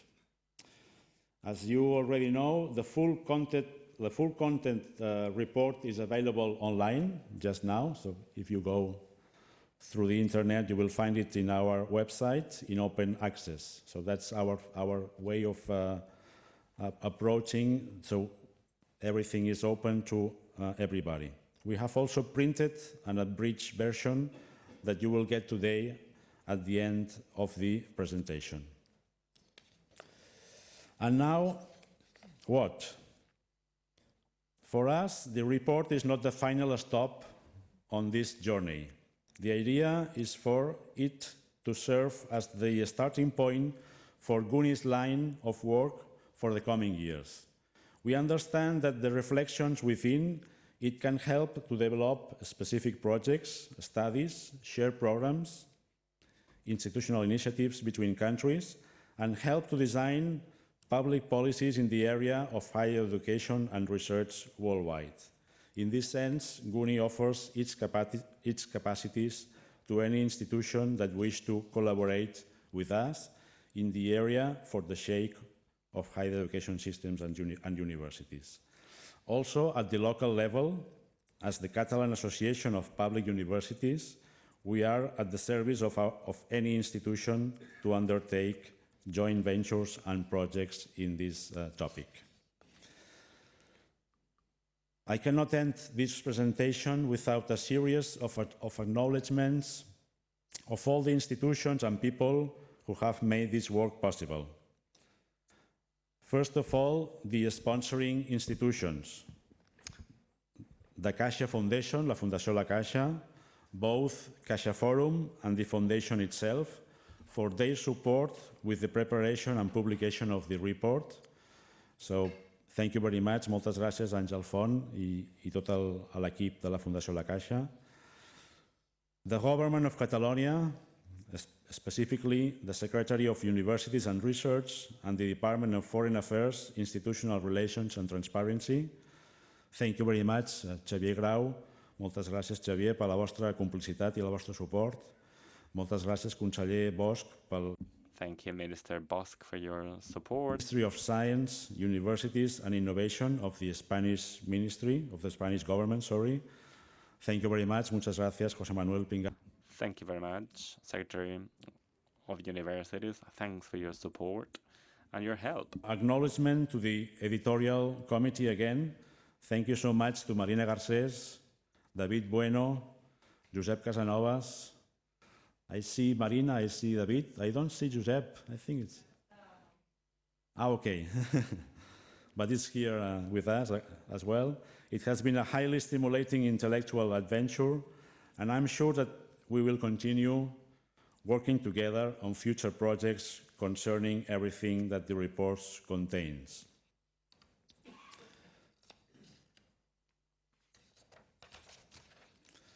Acknowledgement as well to the International Advisory Council, so to the professors Rossi Braidotti, Gemma Derrick, Arne Jarrick, and Alireza Omid-Bax. And also a very heartfelt thanks to all the GUNi ACUP team. Moltes gràcies a tot l'equip de GUNi. Thank you very much to the team. Betts, Victoria Gomez, Marta Cayetano, and all the rest of the team. A team small in number, but huge in terms of professionalism and commitment. Acknowledgement also to the 130 authors from around the world, and finally to UNESCO. Thank you very much, Francesc, for representing UNESCO today here in this event, for its permanent support and complicity. Thank you so much to the UNESCO political team for their continued and tireless efforts for the good of culture, science, and education around the world. I'm finishing. Now that we are 20 years old, so we are young but not so much, we want to relaunch GUNi for the next 10 years. We aim to do so with modesty, working almost as artisans at the service of higher education. We feel strong about the work we have done on the last 20 years, and a sense of responsibility for bringing together more than 220 institutions from 80 countries with UNESCO support. That is why we are already working on what will be the next World Report. This is still a secret for you, but we are working on the next one. And we are also at the advanced stage of conversations. I think we can say that today, Francesc, and institutions from the Spanish government, from the Catalan government, from the Barcelona City Hall.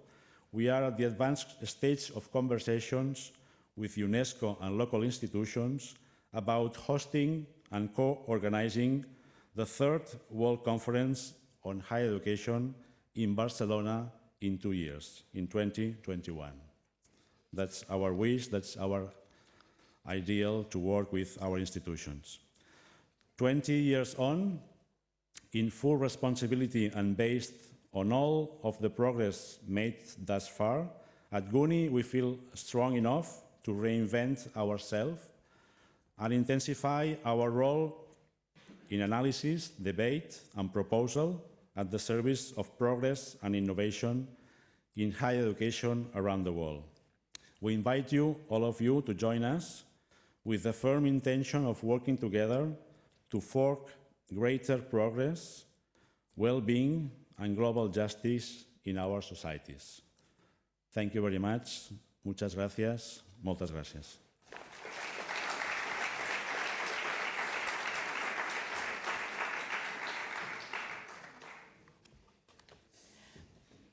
Moltes gràcies, Josep Maria. Thank you very much, Josep Maria. So the time has arrived.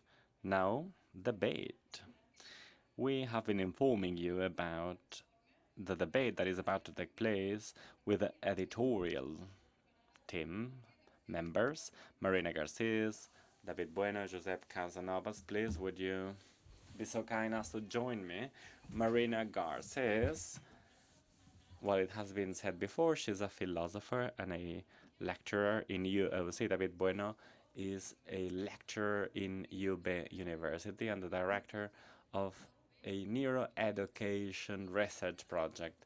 And Josep Casanovas is a lecturer of UPC, Barcelona Tech, UPC, and a researcher also in the Barcelona Supercomputer Center and director of the InLab. So the three of them are here. Thank you very much for being here. It's always difficult to describe people, to present people today. Actually, it has been said in many times. There's the academic side of us all, the more emotional side of us all. I have tried to carry out a small summary. Not so sure I managed to. But the debate that we are to open is a reflection from reflection to action, and it's going to be done through science fiction and audiovisual narrative. So it's going to be a quite cross-cutting approach. We will be precisely speaking about humanities versus science, technology, science versus technology, different models to create knowledge, and potential future scenarios, likely and unlikely ones. And to do so, we're going to be using audiovisual narratives. We will start with a clip of a film entitled Downsizing. We are proud to unveil the only practical remedy to humanity's gravest problem. Are you ready, Doctor? Yes, I'm ready.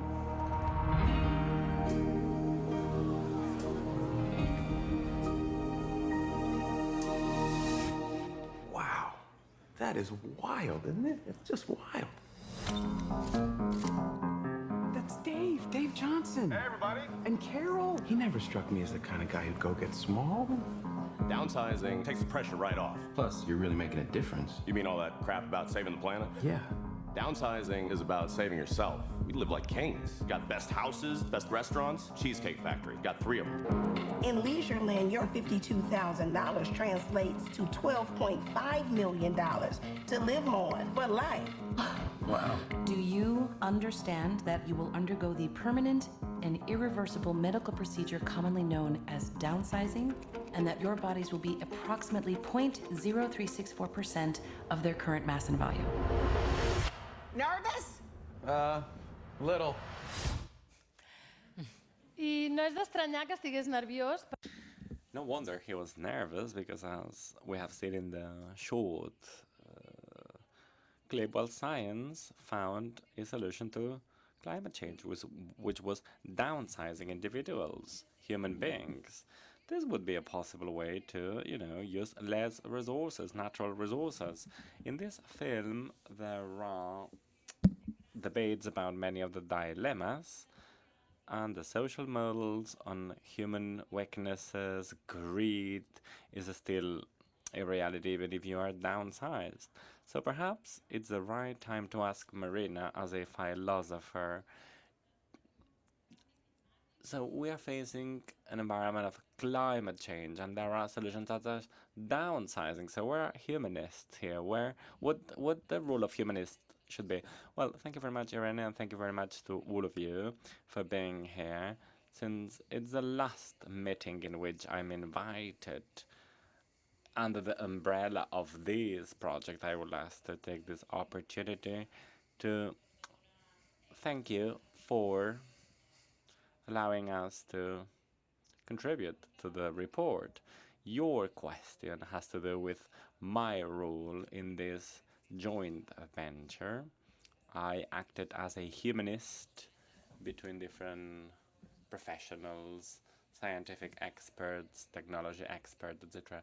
Well, philosophy, I wouldn't say it's a classical humanity. Actually, philosophy is a split from what we call science today.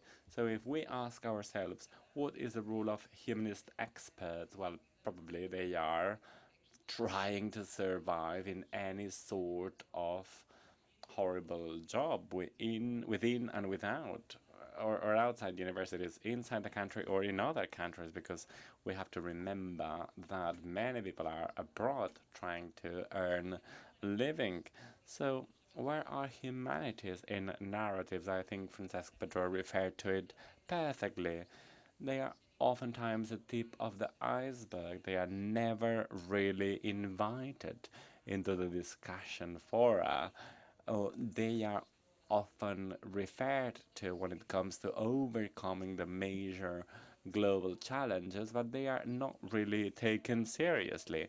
Now, when we assess the university system, humanities and humanists are residual. Yeah, of course, they are allocated some resources, as Jose Maria Bilalta was saying before, so we are like, like a little dust in the system, or they are even sometimes parody. Humanities are becoming a parody of scientific production, pretending to be competitive, pretending to also contribute to the university, contributing with an impact, right? With an impact. Knowledge today is not so much about understanding the world, but rather having an impact on the university system value. Whereas if we check what is the situation of humanities, in society, there are precarious humanists, right? Everywhere in all different jobs, in editorial jobs, in the also audiovisual industry. And of course, there is a certain mediatic stars. There are some mediatic stars because, of course, the academic system is not isolated from other communication environments. We live in the information society, so there are some leaders, of course, and there are some, humanist leaders, some mediatic stars. So all this, in the case of what we have tried to ask ourselves, well, we have taken a very clear approach. It's not so much about what can we save of humanities or what can we save of science, technology, etc. No, we didn't take this approach. We just took the following approach. We thought, okay, there's no knowledge. It doesn't matter how much science we produce, but knowledge is not possible unless there's a shared world experience. Even if we have an amazing ranking, figures and figures and figures when it comes to producing patents and new disciplines, knowledge will not happen unless we have a shared experience of the world. And humanities deal with this point, right? Not as isolated disciplines, but rather as an approximation to all sorts of knowledge of science. So from our perspective, humanists should be everywhere, but not like considered experts. No. Do you want to be a humanist science expert? Do you want to be a humanist nurse or a humanist doctor? We believe that all citizens should be capable of interacting with their knowledge, with their work, from a humanistic perspective, from a shared experience perspective of a world which is crossed by questions that touch us all, by injustices that hurt us all. And that's what's human, right? We are not objects of study. No, what's human, what makes us more or less human, we don't really know where does our humanity start or end, but that's what makes us human. That's why we believe that humanists are needed everywhere, not in silos, not in zoos, not residual. No, we want to be capable of being everywhere to sharing our experience of the world. And that's why we sit here all together. We have not been appointed some humanists to speak about what's going on in our universities. No, we have started working together, an engineer, a biologist, and myself, not to act and build a cake, let's say, but rather to come with a more or less an answer to all these questions that somehow articulate the true index of the report, which is composed by more than 24 questions, right? So what happens when we think together, and why are we not thinking together in universities and in society as a whole, which at the end of the day is what we need to be doing, right? So the way we have been working is a will declaration, is a declaration of goodwill. We should, science, technology, and humanities, this is a way to distort reality, to distort knowledge. We need to discuss, we need to start thinking together. So I believe, to conclude, that we need humanists everywhere to share knowledge, to share a common understanding of the world. So, humanists everywhere. Good. So you've had a pilot project here. Interesting. Giuseppe. And I believe that, well, it was clear in the film, but also during the keynote presentation, science, technology are moving forward. Do you think it would be necessary to put a break, or perhaps a tool at least, to science and technology, and this would be the humanists? Do you think innovation has to be somehow stopped? No. research and innovation systems are complex and not like they can be stopped. It would be almost impossible to put a limit to science.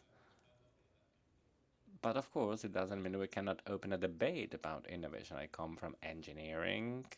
I have an engineering background, a technology background, and of course, I've come to the conclusion that when I interact with humanists, the way they are funded is just ridiculous. It just, you deduct a couple of zeros to do what we do, which is complex, but it doesn't mean it's more complex than what they are doing, right? So they are infra-funded, that's for sure. And this conditions things. So now regarding your question, probably many research is being stopped because there's no funding for certain research. Why is that so? That's what we need to discuss, right? Because the experience that Marina has described is has been very positive, actually. Working hand in hand, even if I know I'm not sticking to your question, but still, after many years of working in a horizontal way, in a cross-cutting way, this project has opened my eyes in the sense that what we call transdisciplinary is not so much so, actually. It's an interdisciplinary work, you know. We are more or less sensitive with other disciplines, but we lack a basis that will allow us to transform our minds, right? To transform our mindset. We need to think, okay, our youth, when they are our age, how are they going to be living? What tools do they need? And we need to overcome all these barriers that we have inherited. The future will not be specialized, probably. It's not, you know, in the middle of the project, the young of the future will not be like, okay, I know nothing here, so now your turn. No, we are intelligent, we're clever as human beings, so I believe we all should have a holistic vision of what the world is, of what research is, of what humanities are, of course. Anyone in a research center or in a university, we have this capacity, but we haven't digged in, and we haven't developed this capacity. So now trying to answer to your specific question. By the way, it's a very interesting film, Downsizing. It makes you think a great deal.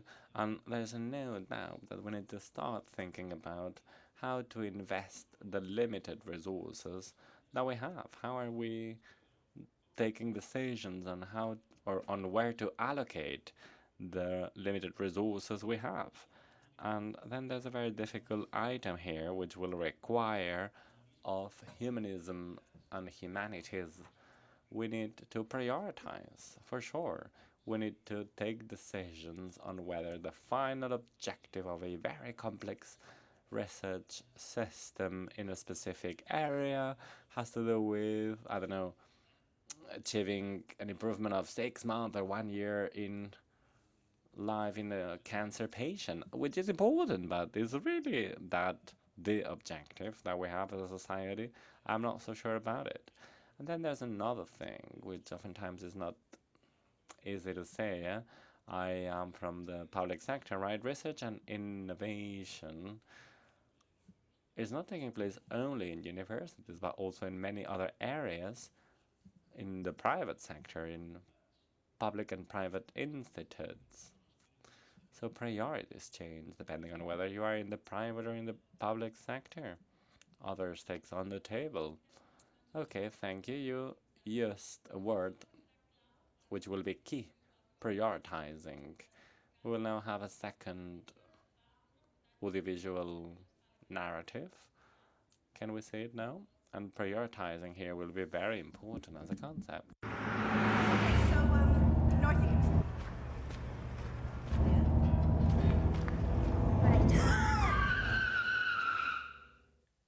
Who would you save? The pedestrian in the road or the drivers in the car? It's not easy, and yet that's the kind of decision which millions of autonomous cars would have to make in the near future. We program the machine, but who do we tell it to save? That is the setup of the moral machine experiment. Some decisions might seem simple. Should the car save a family of 4 or a cat? But what about a homeless person and their dog instead of a businessman? Or how about 2 athletes and an old woman instead of 2 school children?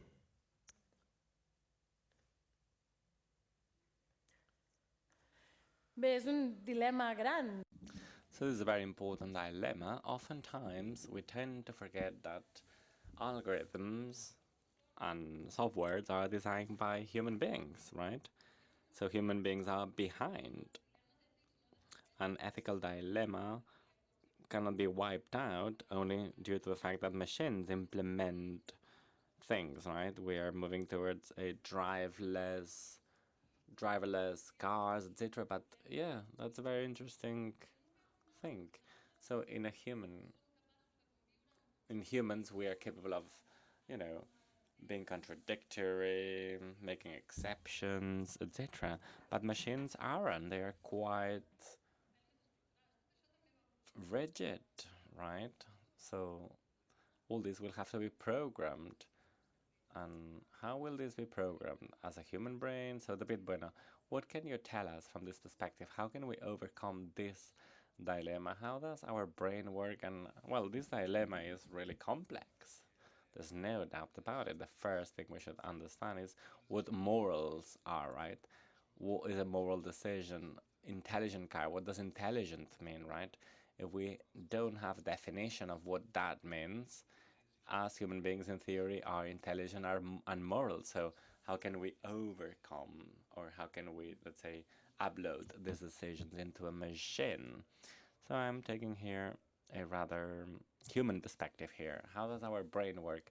Moral decisions are based on a quick check that the brain carries out about costs and benefits of a specific decisions in each situation, taking into account our previous experience, right? So an intelligent car has no previous experience, right? Well, depending on what we have programmed. But us, as human beings, we all have our own previous experiences that cannot be shared because we are not even aware of many of our previous experiences. So we do this quick check, this quick cost and benefit check, and this is quite individual. It's very difficult to extrapolate it in order to come up with a regulation and say our morals work this way. We work in a planet which is multicultural or transcultural, whatever you want to call it, but we don't think the same way. We don't see life the same way here in Catalonia or in another country of Europe or in Africa or in the Brazilian rainforest, because costs and benefits vary depending on the context. This has been studied.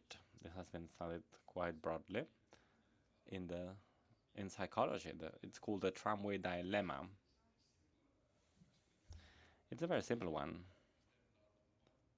Imagine that you are on a bridge, there's a tramway underneath, and in the other side of the bridge there's a group of people who can't see the tramway, and the tramway driver can't see them either.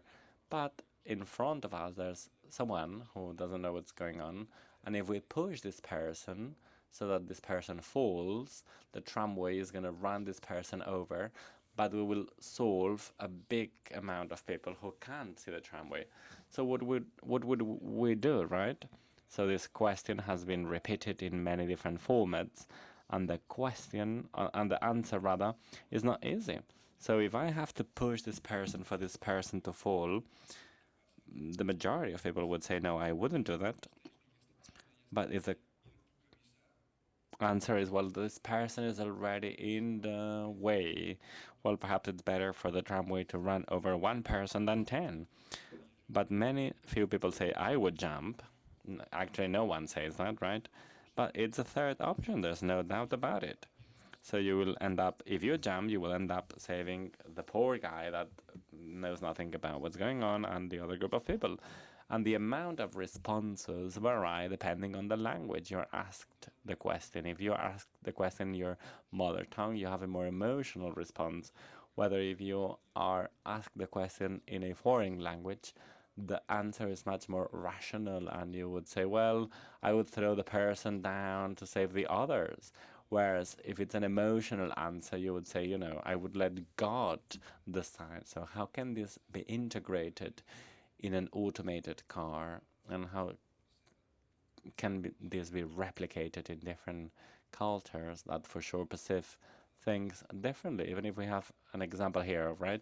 Two boys or an old lady, well, even of course, child has certain rights. A couple of weeks ago, we celebrated the celebration of the Human Rights Declaration and the Declaration of the Rights of the Child, but not all countries interpret it the same way. In some countries, they haven't accepted the rights of the child as such. So how can you insert all these codes in a machine? And here's when we have a dilemma, right? These problems are complex or difficult. It's different, right? I believe it's a very interesting, important distinction. If it's a complicated problem, don't worry. You just dig in a discipline and answer it. Probably it will be easy to answer it. You will end up finding an answer. Whereas if the problem is complex, you need all disciplines on board. You need to make the most of human diversity, otherwise you will not find a solution. The same happens with climate change and global warming. It's a complex phenomena. It makes no sense. I know it's not the question you make me, but there's no point in, you know, celebrating a big meeting to decide what we're going to be doing with humanity, with the rest of us outside, without really knowing what they're deciding. They're taking decisions on a complex problem as if it was a complicated problem. And that's why we need to work together to build synergies from the technical perspective and from philosophy and humanities to find complex solutions. It's very interesting, this distinction between complexity and difficulty, right? Because we use it as synonyms, and oftentimes they are not. Interactions make things complicated, right? It's not like, oh, if you use one discipline to answer to a complex problem, it's not going to happen, right? And now I would like to combine disciplines. I would like to ask Giuseppe for something which is even more complex, ideology, right? Because beyond everything, there's ideology, as you said. Pollution, nuclear pollution. Some countries decide that the elderly, since they are living the end stage of their life, they volunteer to clean up nuclear waste, and this is related to ideology, right? I would like to ask Giuseppe, what should technology say in order to respond to this kind of problems? In UPC, you work in areas like that, so what's the role of ideology in the resolution of conflicts through program designing? So, yeah. As David tells us more about, well, the question you asked him, I came up with an alternative answer, which is the following. Imagine something which is not going to be possible. Perhaps you will tell me it is possible.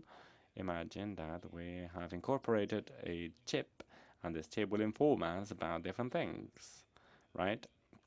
So in the episode that you were describing right before, say there's a person who should be pushed, right, in the tramway dilemma. Imagine that the person perceives this information through the chip in another scenario, and this has to do with the automated car. So imagine the person knows that in order to save the species, he or she has to jump. I think this is possible, but say it is possible. We're not that far from it. This is a scenario, right? Of course, this episode is perhaps too anecdotal, but there are other situations in which this discussion, this debate, well, actually Rob referred to this, right? The data, dictatorship, etc. Now we realize that we need to, well, I work in a super computational center where we try to treat data in the most intelligent possible way. But there's no doubt that the amount of data that we are producing It's not going to be manageable in the future if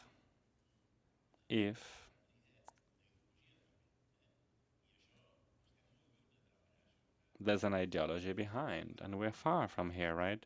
Because it's been only 10 years that we realized that we're using IoT, the Internet of Things. Each little car today is a little computer that communicates with the rest of the world. And the automated car project, the driverless car thing driven by an algorithm, it's a possibility. We're speaking about things that are connected. And the main principle has to do with moving freely. When we walk, we don't run over people because we self-organize ourselves, more or less.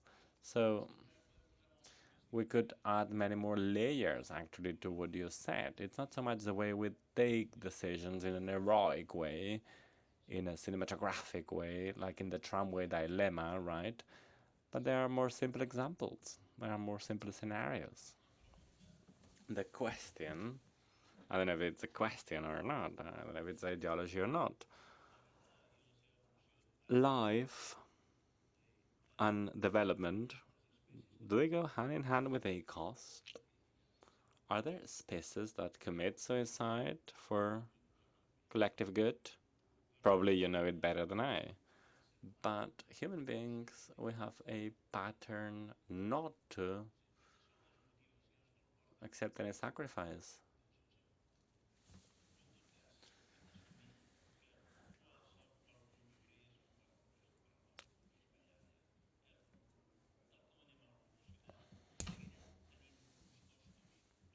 Is progress going to have painful impacts in the future? I believe that's what we're discussing about here, because at the end of the day,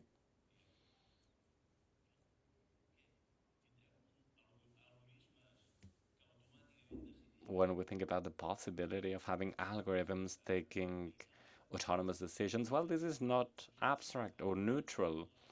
What will this depend on? Oh, if I'm like, oh, okay, I'm the elderly one, so perhaps it's better for me to die and the younger will survive. Machines should do the same, and we know that it's not a very solid behavior. And then there's another thing.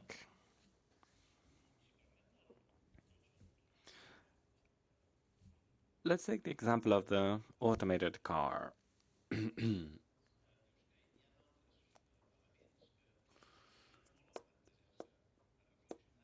There are many important things that we should be reflecting about how society works, such as shared cars. Shared cars are transforming the sector. The automotive sector knows that not everyone will buy a car like 25 years ago. In the past, when you were 18 years old, you wanted a car right away. Today, it's not even the case amongst youth. Youth don't think this way anymore, probably because they can't afford to buy a car. But hey, anyway, so the fact that things are changing, that mobility is changing, mobility is a human right, and mobility is being articulated through public transport today, because at the end of the day, public transport, private transport is a mutation of public transport, right? And now we are adapting to the way we get organized, and we have to share cars today.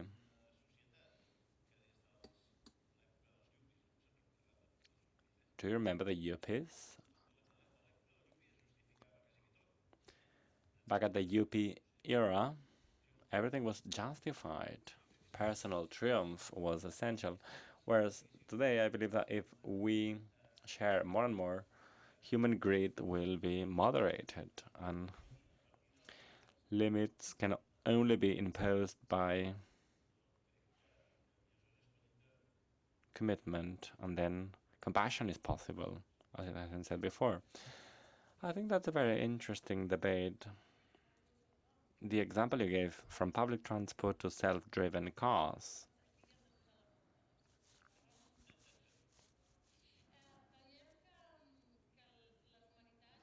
So humanities, and it has been said in many occasions, are and will be key to overcome scientific question marks.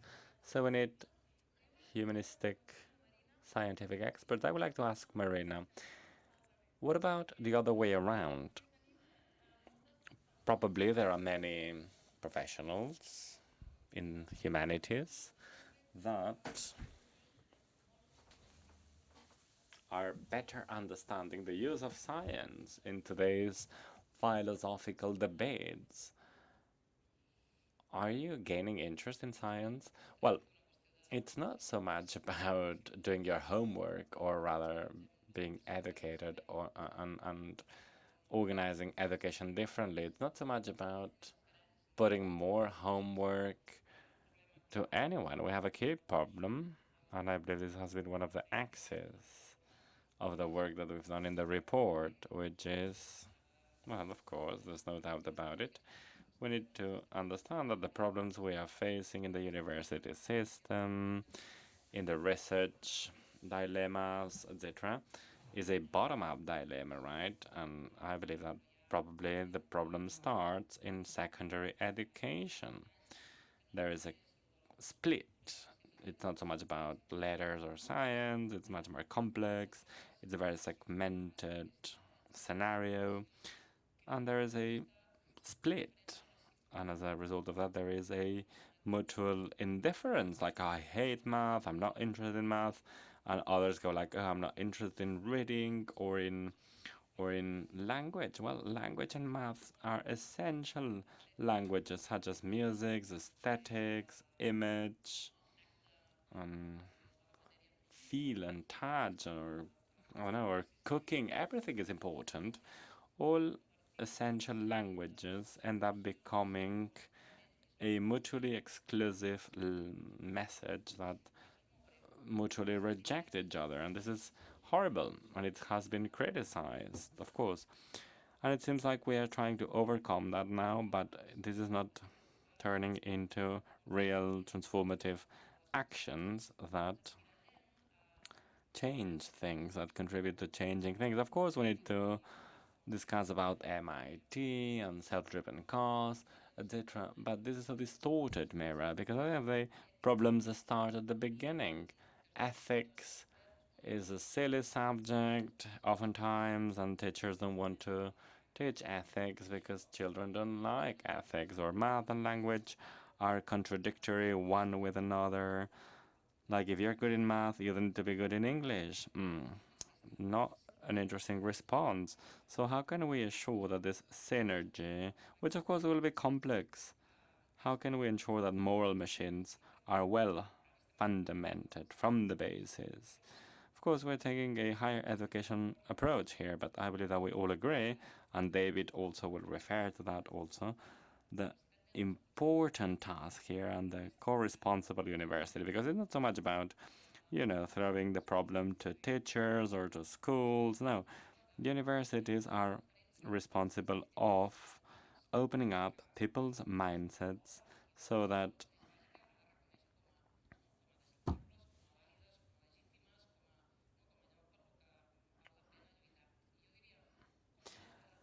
my question would be, how can we gather the different disciplines? Well, by having a sound basic education system at all levels. Today there's the whole long life learning logic, so whenever we learn something, we have to understand what's on the roots, what's on the basis of such knowledge, what's going on in this discipline.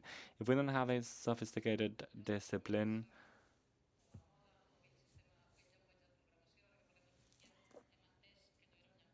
we tend to forget everything, right?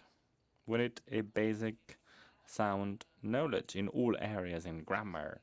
What happens with the grammar? No one knows about grammar. Yesterday I was studying verbs with my son, you know, the different verb tenses, and I thought, why 5 past tenses and 2 futures and 1 present tense only?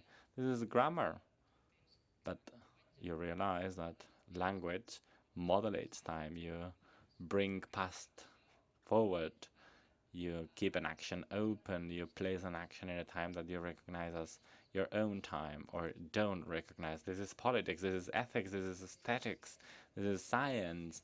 Why don't we only look forward? Why does science only speak about the future? Right? I would urge everyone to reinforce the roots, the basis, basic education at all levels.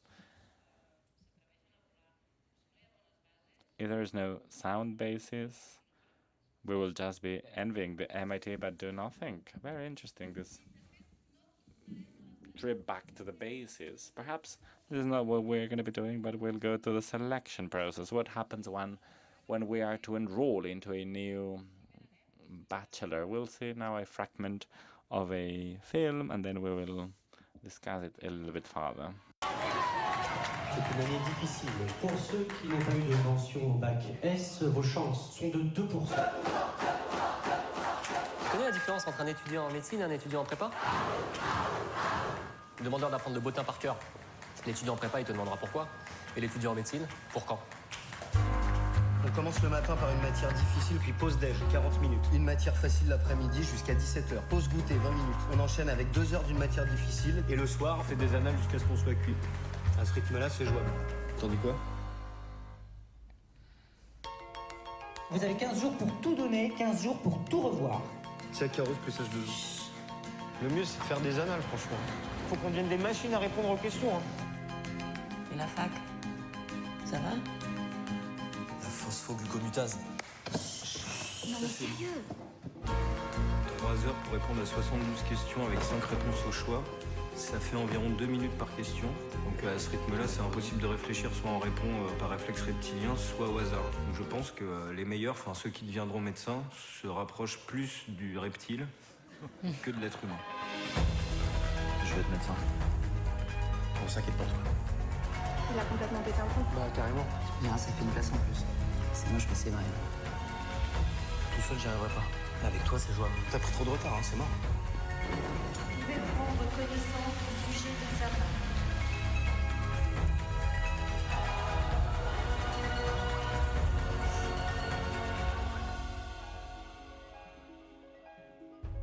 Attends, j'en peux plus là, j'en ai marre. On fait une pause? Ouais, carrément. Pause maths? Allez, dérivée, stats, intégrale. Sembla exagerat, però segurament... Well, it might sound exaggerated, but oftentimes those who want to enroll in MIT go through this kind of test. And we also have the selectividad. There are several processes, especially for highly demanded bachelors. That's cruelty, right?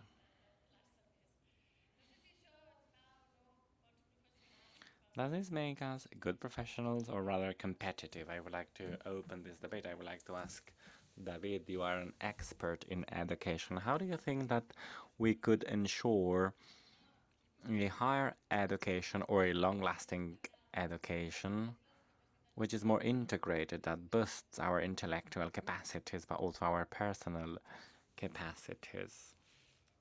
Well, to be honest, even if the report is focused on higher education, at the end of the day, the seed has to be planted much earlier, before even being born. But within what we call education system, well, the seed has to be planted a little bit after being born as a human being.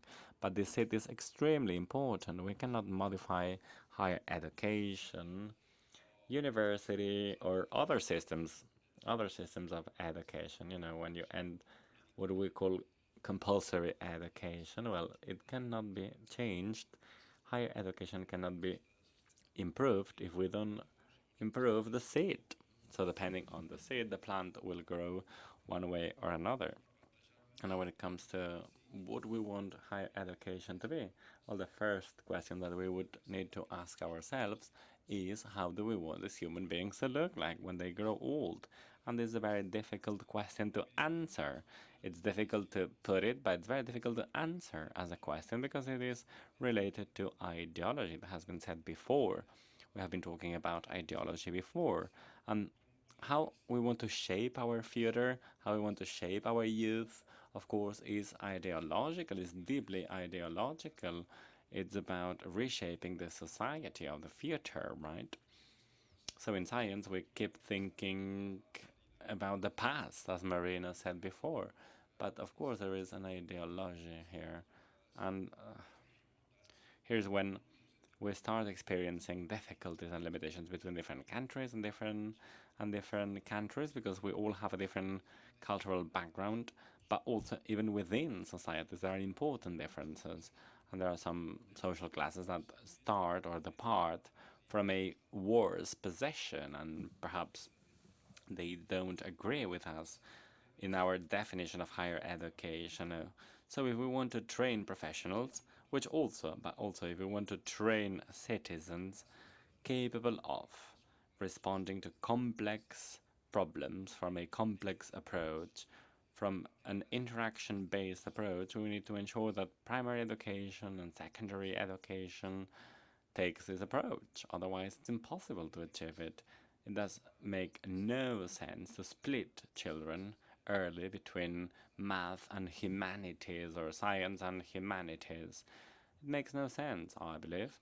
I don't mean by that either that they need to do everything all the time. Of course, a certain degree of specialization is interesting to ensure that everyone finds their own motivation or interests, but we cannot just leave behind disciplines because, well, these, I'm not gonna study these anymore. Those students who, when they are, I don't know, 12 or 13 years old, each country is different, so it cannot be applied to other countries. But here in Spain, for example, there are pupils who, when they are 12 or 13 years old, if they decide to enroll in a humanistic path, they will never touch science again. If there's a subject called science for the contemporary world, but it's not really science, so no. I don't think this is an interesting approach. Those who decide to enroll in science, they lose humanities because they need to study physics, biology, geology, technical design, whatever it is. When in fact, as individuals, as a species, we are a highly communicative species. This is extremely biological, but as a species we survive because we communicate one with another. And communication means language, math, before Marina referred to it, art, aesthetics, everything is communication. Everything is communication. So from the moment we split things and we say, okay, you communicate this way, I communicate that other way, how are we going to find a common language? How are we going to find an answer to complex problems, to complex questions? So I believe what we need is to have a primary and secondary education which is inclusive. And this is one of the first problems that we find in the majority of the world educational systems, not in all of them, but in many. They split things, knowledge is split by subjects, by topics, and the math teachers know nothing about what the language teacher was doing.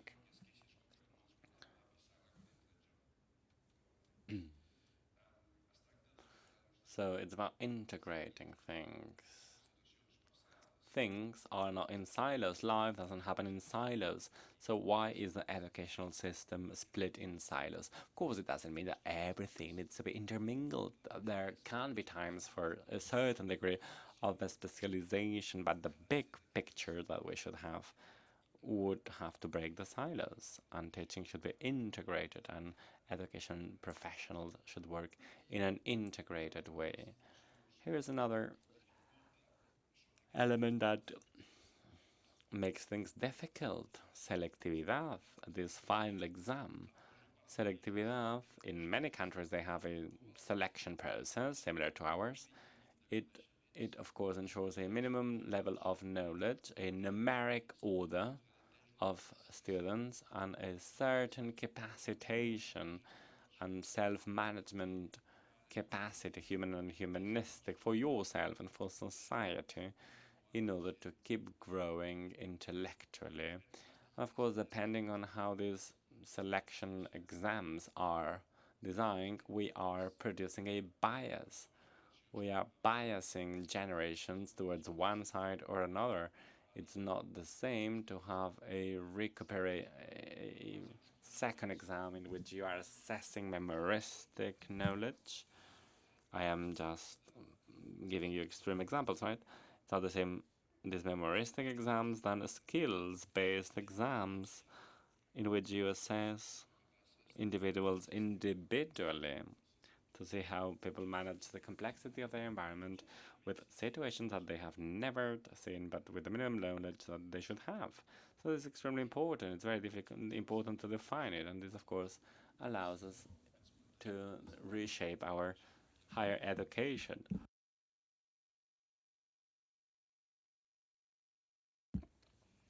So for the higher education to change, we need to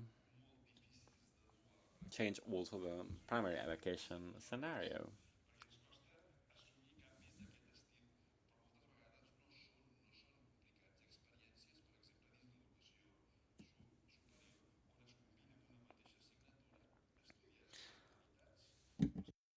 There are some pilot projects, very interesting ones, where students from different disciplines are combined, they work together, and they share their field of expertise, and they all gain knowledge from one another.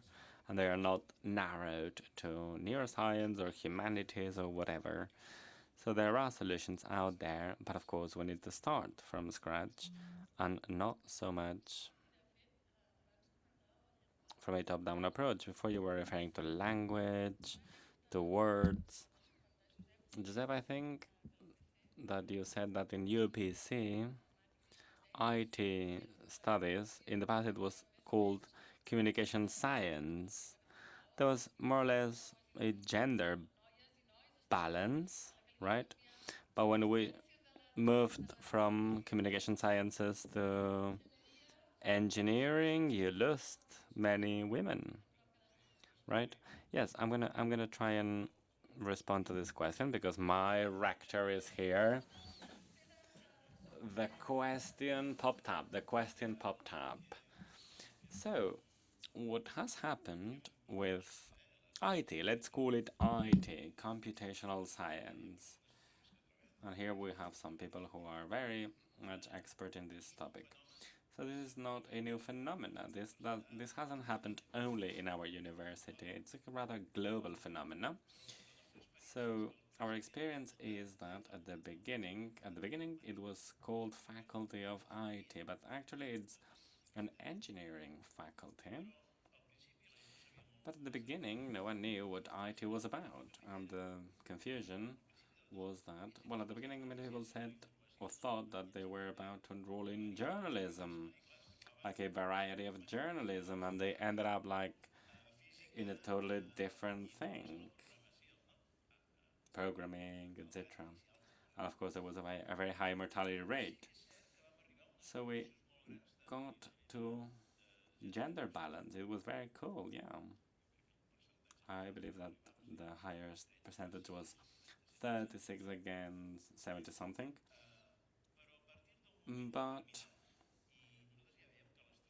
from a certain moment, well, we spotted that in the UK, for example, only 5% of women were enrolling in IT, and we thought, wow, why are we so special? Now we have, of course, lost many. We even had 9%, which is very low. It's difficult to understand, but there's a global phenomenon, a complex global phenomenon. So the image that IT has and the image that we give to IT is important, right? Because if cinema is part of humanities, what image are we conveying of IT experts? Tend to be men, nerds. Oftentimes when, well, it's like a fat guy drinking a Coke, like a Jurassic Park horrible guy, right? It's like a horrible person, and then this is the image we are offering to, I don't know, to break into a bank and steal. So, of course, this has an impact. I have 2 daughters, and they are both engineers. And they are sensitive to other things, also to other disciplines. And I believe that as men, well, we don't care. Everything is dirty, it doesn't matter. Whereas for women, well, they don't like that. Nah, of course, I'm joking. But, of course, there are many things that you go like, oh, how is that even possible? Yeah, well, it does condition because many women have even a wider capacity, analytical capacity, when it comes to IT and information, of course. The way women see the world is much wider. As men tend to be freaks, well, we're good at solving like specific problems and being specialized. Now, regarding the topic you were approaching, even if I'm changing the topic here, I believe we need to include self-criticism. We need to include self-criticism, as the bit mentioned before.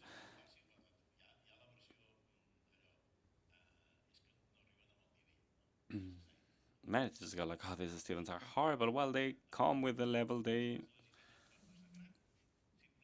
get, right?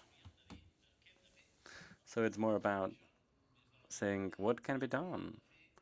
What can be done? And from universities, we need to understand that the system is not a system. There's a point when there's a gap.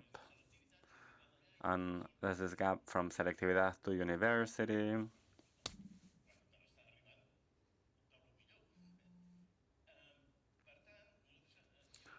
So, self-criticism.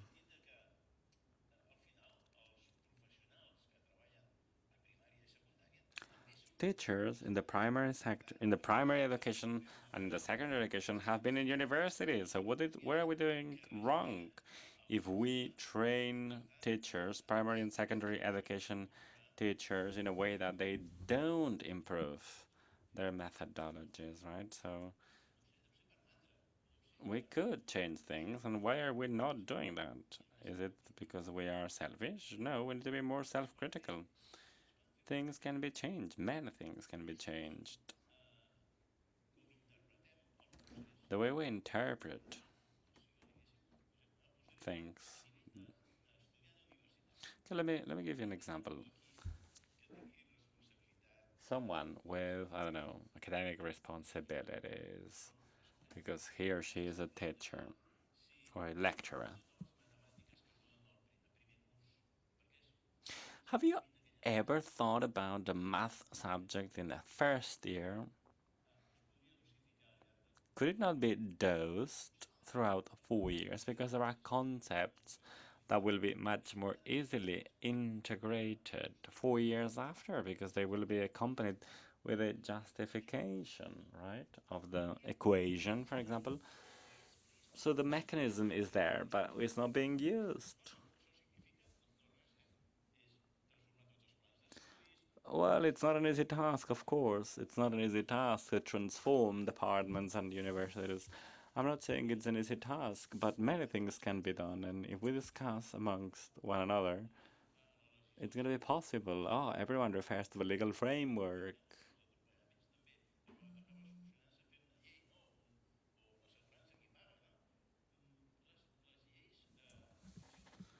The legal framework, of course, is a framework that can also be changed, because the legal framework will evolve thanks to experiences. And many pilot projects have been implemented, many efforts have been made. I believe we have an opportunity ahead. The system is mature, we know a great deal of things, and we need to rethink some mechanisms. Oh, like assessments. Well, thinking about assessments today has nothing to do with assessments in the past. We have been speaking about assessment for ages, but assessments are still like in the film. Well, of course, the film is exaggerated, but perhaps not that much. Perhaps not that much. And if you have, you know, university students at home, you will realize that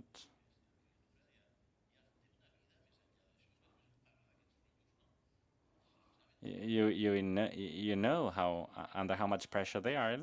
Let's move on. We're gonna see another short clip that takes place in a school or in a university. Cette année sera donc l'occasion d'étudier les grands auteurs de la langue française et surtout vous inciter à vous exprimer, à raconter des histoires. 0, 6, 3. Ils sont si mauvais que ça cette année? C'est la classe la plus nulle de ma vie. Écoute ça, samedi j'ai mangé une pizza et regardé la télé. Dimanche, je n'ai rien fait. Je leur ai pas demandé de me faire un poème en alexandrin, hein. Je leur ai demandé de me raconter leur week-end. Samedi, je suis allé étudier chez Raphaël Artol. Je découvrais la maison. Une odeur retint mon attention, l'odeur si singulière des femmes de la classe moyenne. Tu trouves pas ça choquant qu'un élève de 16 ans écrive un truc pareil? Oh non, moi ça me choque pas. T'as un don.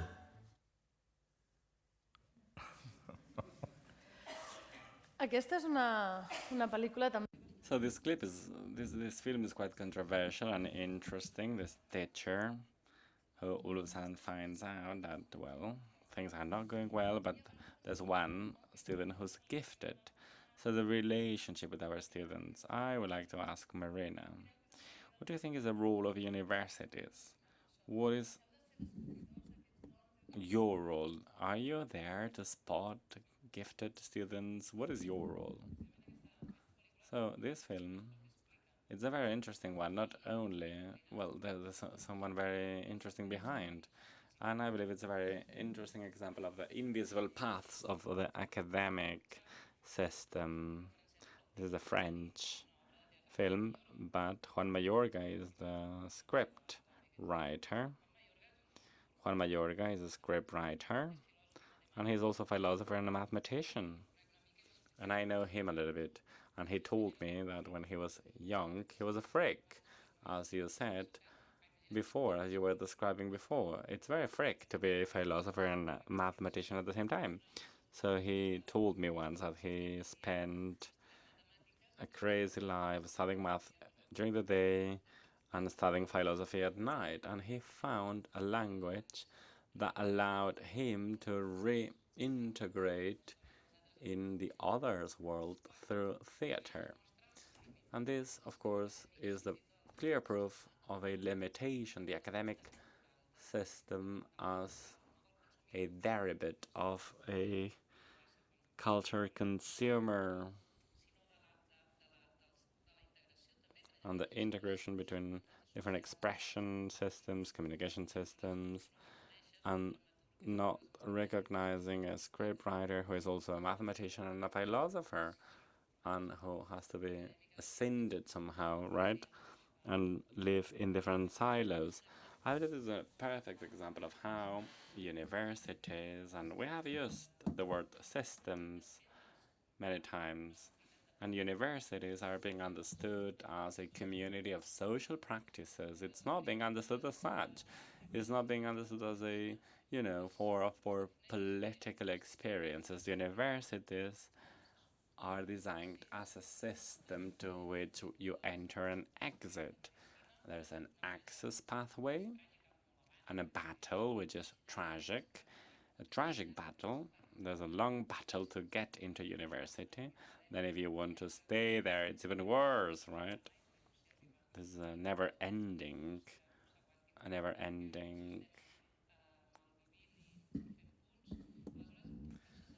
But the system defines itself as a system with an entry and with an exit. You enter university and you have a university experience, and you go like, oh, what am I going to do when I get out into the world, when I'm thrown into the world? Well, I believe that universities, well, if we can do something in universities, of course, have to do with reintegrating universities in this continuum, right, of social practices, cultural practices that are the real tissue of social life. And we need to stop fitting this very conservative and violent perspective, understanding societies as a system which is apart and that is allowing, let's say, for inequalities to grow and for the social system to reorganize. Because if you have an entry and an exit door, you can make it bigger or smaller. You can increase the fees or lower the fees. You can do one thing or another. You can have certain lifestyles that not everyone can deal with. You can widening or narrowing the door, the entry door. But if you have a network of relationships, perhaps you will not have a door, but several interactions that will force you to carry out a permanent reciprocity exercise in the environment that you are part of.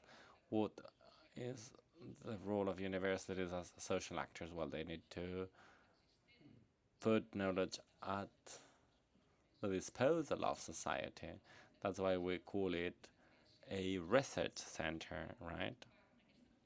And knowledge has to be disposable for society as a whole, and there can be no borders or door gated by a few in this battle for power. No, universities should have a community of open practices where qualitative and socially fair relationships are possible and experienced.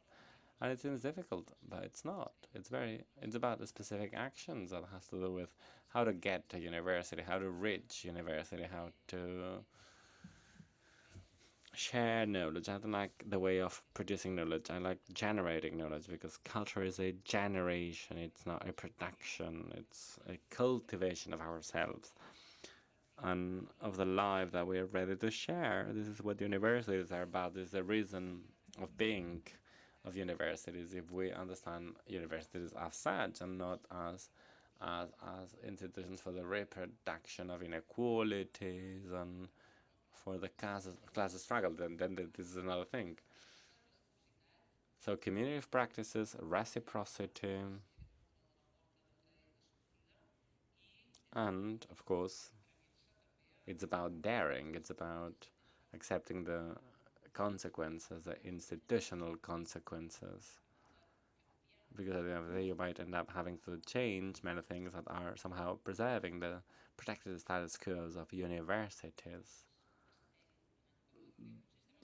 I believe that when a system closes too much, it dies or tends to sterilization, and I believe we're getting to this point. So we have the desire and the challenge to open up. So being more, it's not so much about allowing others to access. No, we have to be part of the social tissue. We cannot be understood from outside. We are part, and there's an article that refers to a community of practices. Where do universities start and end? Perhaps it would be good not to know that, because our lives have no clear limits. Okay, the next segment will say, well, probably these didn't have the chance to go to university. See what happened with the way this planet evolved. The next clip is going to be an interesting one. My God! If you were the smartest person in the world... This goes in your mouth. This one goes in your butt. Hang on a second. This one goes in your mouth. And we're stuck with the dumbest people in history. If you have one bucket that holds 2 gallons and another bucket that holds 5 gallons, how many buckets do you have? 2? What would you do? Excuse me, I'm actually supposed to be getting out of prison. You're in the wrong line. I'm the smartest guy in the world? Says who? The IQ test you took in prison. You got the highest score in history. Even smarter than President Camacho. Ladies and gentlemen, the President of America! In the year 2505. We got this guy. He's gonna fix everything. So you smart, huh? The ordinary will be considered extraordinary. I thought your head would be bigger. Idiocracy. Segurament, i esperem, estem davant d'una exageració. So probably and hopefully this is an exaggeration, but we've heard concepts such as organized stupidity. This is something that could happen, right? If institutions for culture and knowledge are not where they should be. So my question now is for David. David, I would like to know the following. David, how is the Tesha doing? How can we avoid an idiocracy? And how could we better knowledge? How could we better manage knowledge in today's world with the mass media and social networks? How can all this be integrated? How to integrate all these elements? Okay. I believe that many things need to be taken into account. Perhaps I have the feeling that I reiterate many times the same thing. Are we really? Well, I think it's very important to be clear of the fact that the only way to move forward is by accepting complexity. And I know that I'm using complexity too much, but I believe that this concept is key to understand where we need to be headed.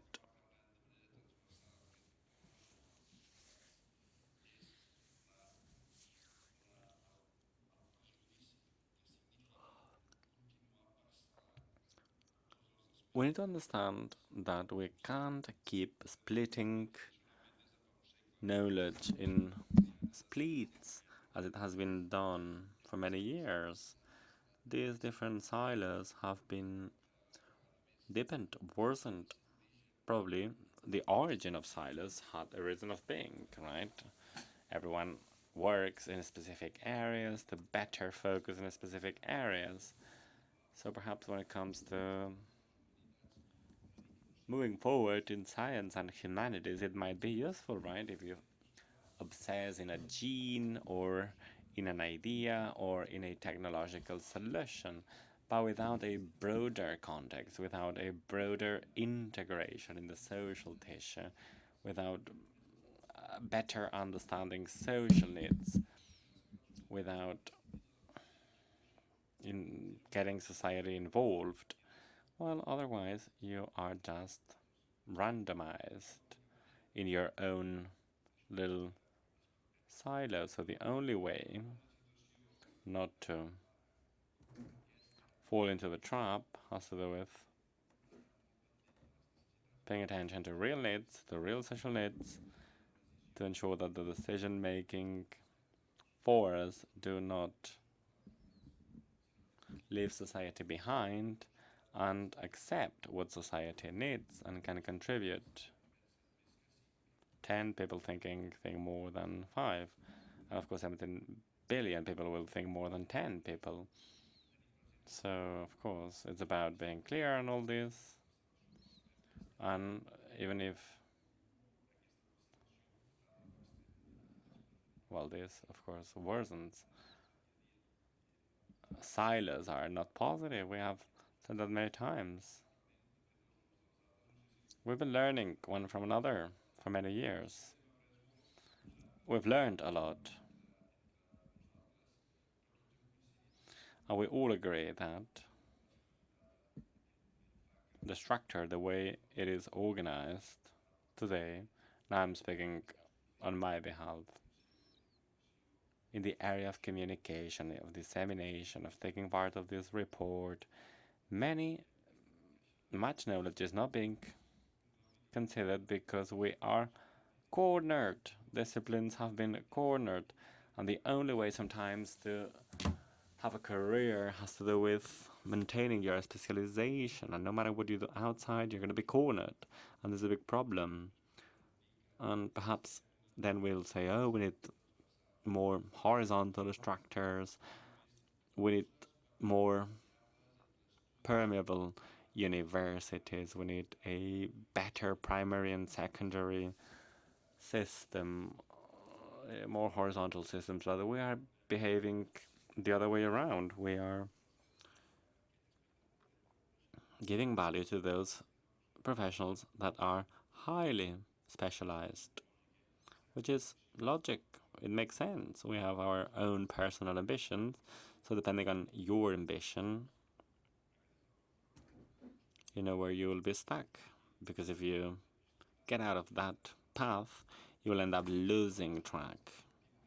And those who leave the system is because our ambition moves towards another side, or perhaps because we're satisfied with what we have achieved. So one of the ways to get to the target has to do with digging into this horizontality, the network. We are part of society. Universities are part of society. Okay, we need to close the debate. There will be one last open question for you all. There's a feeling of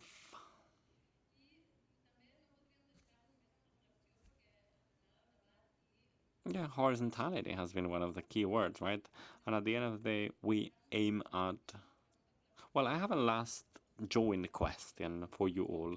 So while institutions transform, what can us do? What real change can be put forward as a result of this meeting, of today's meeting, so that what we are discussing is a reality?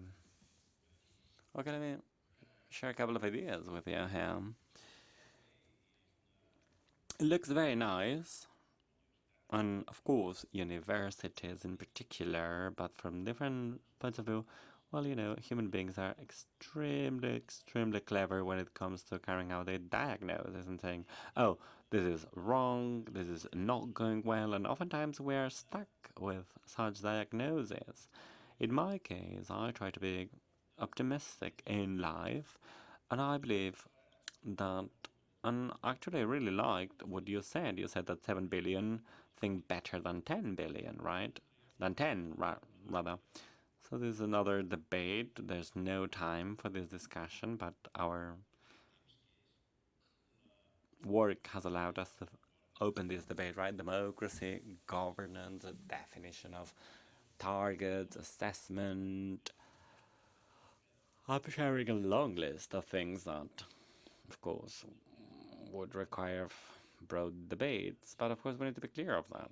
Ambition goes hand in hand with recognition and interacts with recognition. So you are happy through recognition.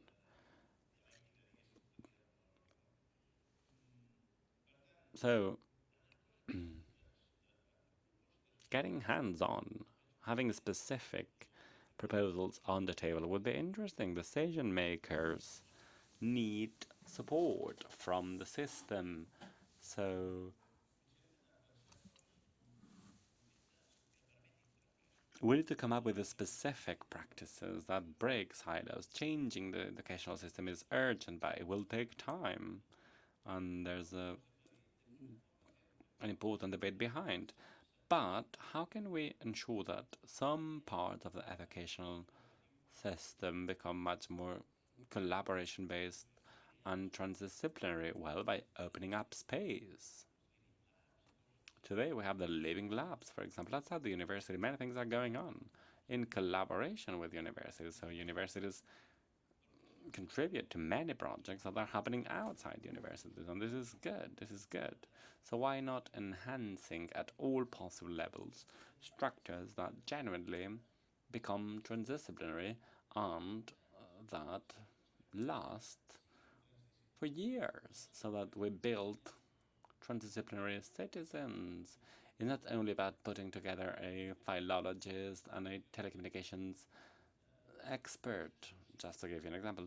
And this is possible, and our entities can achieve that if and only if they acknowledge the work of those who dare being part of such endeavors. Good. Thank you, David. Marina, would you like to add a final comment? Well, yes, what Giuseppe mentioned summarizes what we have been discussing, and that is explained in the report under each of the questions that the report is organized in. While we were drafting the report, when we thought, oh, okay, what is the relationship between humanities and other disciplines? Well, we have made a big mess, and that's the way it should be. But it can be proactive or not, right? You can be like naming and shaming the system and then doing nothing. And we came to the conclusion that we had to operate completely the different way around. We need to be as specific as possible. Of course, co-responsibility is key. Universities are education organizations that include, of course, research, knowledge production, etc. But we educate. That's what we do. We need to criticize the existing knowledge. We need to educate our youth by reflecting about knowledge and lack of knowledge. So educational co-responsibility, and this of course has also a requirement of specific actions. Universities are cultural institutions. They produce culture. Culture doesn't happen only in theaters. It happens everywhere. Shared visions, that's culture also. So if universities end up understanding that they are part of today's time, a law will happen. It's not only about organizing concerts at night. It's about understanding universities as culture producers. And thirdly, we are a social institution, so we have a responsibility when it comes to inequalities, tackling inequalities, precarity within the system. We know it's a very precarious system, and this is the main problem that might end up killing universities. So the three layers are important. We are cultural, educational, and social. So a lot can be done in a voluntaristic way.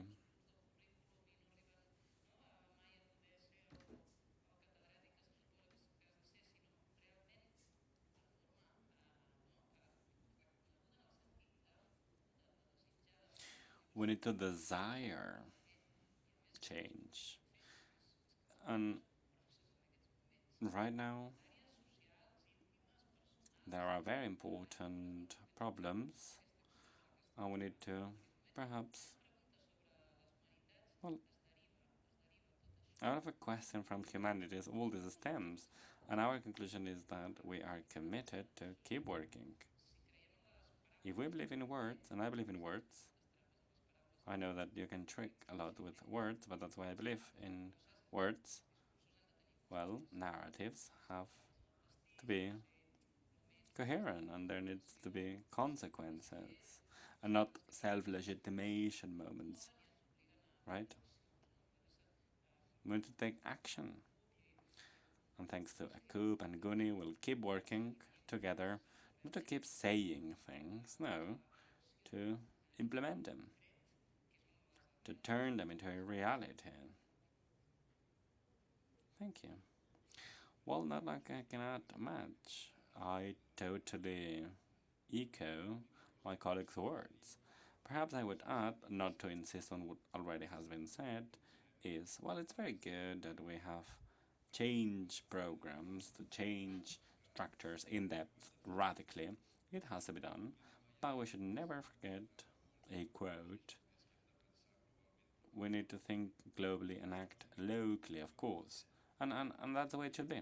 We need to plan how we want the educational system to be, how we would like the relationship between science, technology, and humanities to look like, how we would like all this to be reshaped. But oftentimes, change is not going to stem from big reflections, but rather from our everyday life. What am I going to do as a, I don't know, math teacher? And Marina, what can she do to change? And Josep, and many of us work in research or in science and technology. So how can we change things? Because an addition of small changes enable a big change. Of course, we need to know what we want to change. But if we are waiting for the big change and then it will adapt, it will never happen. And if it happens, it will probably be a negative change. So we need to be aware of that. We need to be aware of our own individual responsibility within a common project of transformation of the system towards a wider integration that fully integrates society. Okay, small, powerful little changes. There's a last change I would like to announce. Before it has been said, 10 people, 40 people can think much better, but 4,200 people can think much better. And the last question that I would like to share with you is going to be thrown to all of you. And here's a suggestion. It's a real-time experiment. I don't know if it's going to work. But if you could please download this application, slido.do, and please can you access with this following code? Can you register with this code, GUNi, capital letters 2019? I don't know if we're going to be screening this. Yeah, it's going to work. Yeah, this is the application you need to download. And you need to register with this password, GUNi 2019.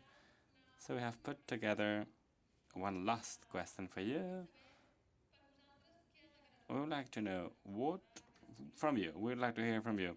What should universities grant? The possibility to find a job, to offer solutions to complex problems, to, well, a minimum of common culture, to avoid idiosyncrasy, to open gaps for professionals who want to enroll in academic careers. It's not an easy task. This has been said by Marina. It's not easy to work in universities today, especially as a youth. So what do you think universities should grant? You can take more than one option. Not like you only have to answer one. You can take all of them. You can take all of them if you wish. And perhaps with that, it seems like the first one is gaining importance. I know you tried to avoid, well, knowledge, yeah, knowledge seems to be also an important answer to all of you. Yep.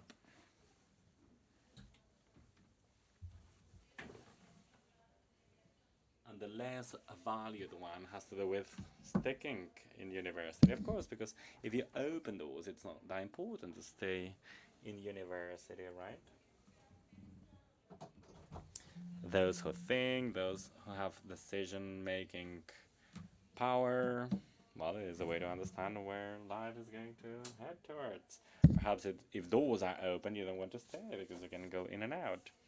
You can flow, so it's coherent with what we said, right? Good. So if you agree, you can keep voting, but we're going to leave it here. Probably the most burning topic has to do with overcoming complex challenges, so good. We're happy to hear that. And of course, universities should ensure a minimum knowledge in us all. So we are all important, we all have a part to play, and all disciplines have. Thank you very much to all of you. Yeah, thank you very much. And a big hand.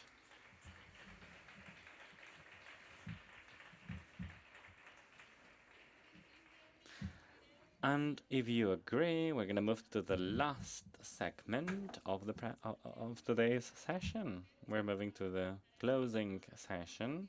For that, I need to call the different speakers. And the first one will be Alfonso González Bondia, Director General of Mediterranean and European Affairs of the Catalan government and professor of the URV.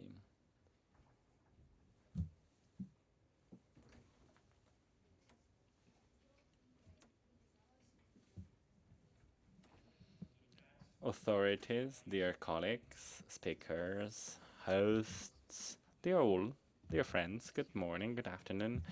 Today's session confirms what I've always thought. A professional with heart is a good professional, and hearts are filled in with humanities and many other knowledge. But basically humanities. I'd like to thank your invitation to participate in this public presentation of the 7th GUNi report entitled Humanities and Higher Education, Synergies between Science, Technology and Humanities. I would like to express my satisfaction for representing the Secretariat for European Affairs of the Catalan government. We are committed with the GUNi, and more importantly, we support the elaboration of this report. The Secretary for European Affairs and External Affairs has supported the GUNi reports for a long time now because we believe that they are important. I have to say also that we are particularly interested in this year's edition and in the discussion that has been opened in this morning because it responds to a growing concern in our society regarding the perception of an utility of humanities in today's world. There's no doubt that you might be asking yourselves why our Secretariat supports activities of this nature. As you might know, Catalonia is committed with the development of a fair global order, peaceful global order that, of course, goes hand in hand with a commitment towards multilateralism. We are convinced that today's global challenges cannot be overcome without a solid commitment with a multilateral, efficient, and inclusive system that includes the participation of different stakeholders at all levels. So, one of the priorities of the Catalan government has to do with enhancing the cooperation with multilateral relevant organizations for the country and enhancing the development and deployment of international programs in Barcelona. We support GUNi's task in the development of direct relationships both with UNESCO and the UN. As you might know, the UNESCO has a close relationship with Catalonia due to its mandate on high-stake matters for the country. The government promotes the participation and the contribution of civil society organizations in initiatives aiming at reshaping this global agenda, and the GUNi and its secretariat, through a COOP, reinforces this collaboration with multilateral organizations. Allow me to share a few reflections with you about one of the topics that have been dealt with this morning. Oftentimes, science and humanities have been presented as split one from another, but a rigorous analysis shows a different reality. The relationship between humanities and the economy, the importance of research in art, science, and literature, amongst other binomics, underline the proximity between both worlds. So we need to break the topic according to which humanities and science are opposed, and we need to bet for a mutual recognition based on the certainty that there's no research without interpretation, nor vice versa. So in scientific support and humanistic inspiration, the 7th Global Report on Higher Education concludes that humanities are not a list of disciplines to be preserved, but rather a list of essential disciplines upon which depends the capacity to give sense and value to the human experience in today's changing world. There's no doubt that humanism is the basic, both in terms of language and in terms of literature, dialogue, the promotion of democracy through art, and the stimulation of sensitivity. Today's reflections make me think about the UNESCO report 2015, Rethinking Education Towards a Global Common Good. And in this report, education is rethought, and there's a revisitation of one of the reports that have most widely impacted. The Delors report, the document is based on the premise that the world is changing, and such changes are featured by different degrees of complexity and contradiction. So, education has to change alongside. The report is inspired by a humanistic approach of education based on respect for life and human dignity, equality, social justice, cultural diversity, international solidarity, and shared responsibilities towards a sustainable future. It also urges us to think about education as a common good, to rethink education as a joint collective venture in a global complex world. Yesterday, while reading the conclusions of the report, a personal anecdote came to my mind that I would like to share with you. 15 years ago, the URV, I'm a teacher there, I'm a professor there, there was a compulsory module for PhD students in the university. And in the module, I had the chance to lecture students for 3 hours, in which we reflected about the use of force and war in the international scenario. And I really had fun doing so, but I always had the feeling that I was entering hostile territory because I had a colleague from, I don't know, I was there teaching people who were studying different things. A couple of years ago, I visited the city council where I live to overcome a little problem of a cultural entity, and I had an interview with the technician of the city council. And when I stepped in and we started talking about the license, etc., and all of a sudden she said, "Oh, you were my teacher once," and I was like, "Oh, really? So you studied law, right?" And she said, "No, no, no, no, I didn't." And I was like, "Oh, really? Didn't you? And what did you study?" "Engineering." And I was like, "And I was your teacher? How is that even possible?" She said, "Yes, in this module on citizenship that was compulsory for us all." And then I was like, "Oh, okay." And I was a little bit nervous. I thought, "Oh my gosh, I think she's gonna hate me and now I'm not gonna solve my problem." I was like, "And how was that?" And she told me it was very interesting. I still remember that. So the pilot experience, and I thought it was crappy, that was not very well welcomed by students 15 years after. A student still remembered it. So I believe this go down the line of the conclusions that are being pointed in this report. I would like to congratulate the promoters of the report for stemming this debate and discussion process in Catalonia, abroad, and between universities and the private sector, with the aim to reflect about the role of humanities in the 21st century and its interaction with knowledge, especially in higher education. It's a very timely report because we are living very deep changes in today's world with clear implications for the future that face us to big challenges, and it requires of new approaches both in society as a whole and everywhere. Knowledge society has no way to transform itself, and the best possible way is education. That's why we need to think big.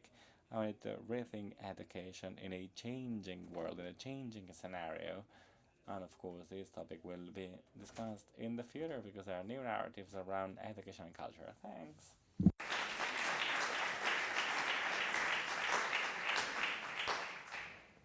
Moltes gràcies. Thank you, Alfonso. And now we'll give the floor to Francesc Xavier Grau, Secretary of Universities and Research of the Catalan government.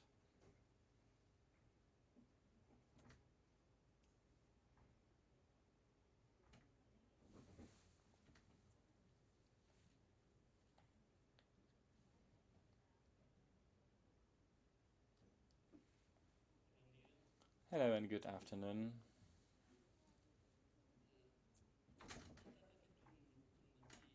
So I believe this has been a very interesting morning discussion. I am very satisfied to have had the chance to participate in this discussion and to be here in the closing session. I recalled, nonetheless, that 2.5 years ago we were in a similar situation. I was presenting the 6th report, and I was a director of the GUNi back then.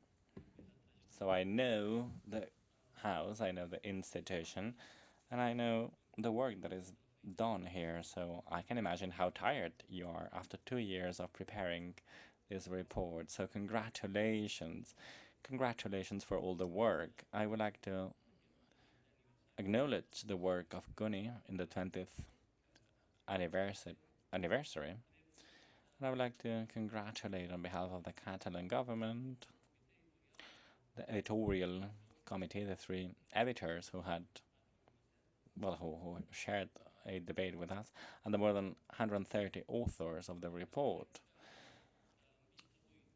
I believe that today we have, well, in the short presentation that we have attended regarding the content of the report, and even more importantly in the discussion and in Rob Rayner's presentation, lecture, and in the panel discussion that we have enjoyed, well, there's no doubt that we are facing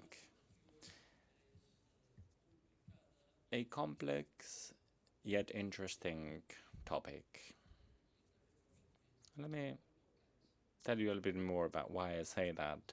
Well, but in any case, this report is extremely timely and necessary. Congratulations to GUNi for the topic they chose 2 years ago. I don't know what is the topic they are thinking about for the next report, but let me tell you, as Secretary General for Universities of the Catalan government, that you can count on our support, because you are precisely channeling the mandate that you came up with and that you shared with us before, to put forward new proposals, new policies in higher education from a service-oriented perspective based on relevance and social responsibility. There's no doubt that you have achieved that. And I'm sure this will be the case in the future.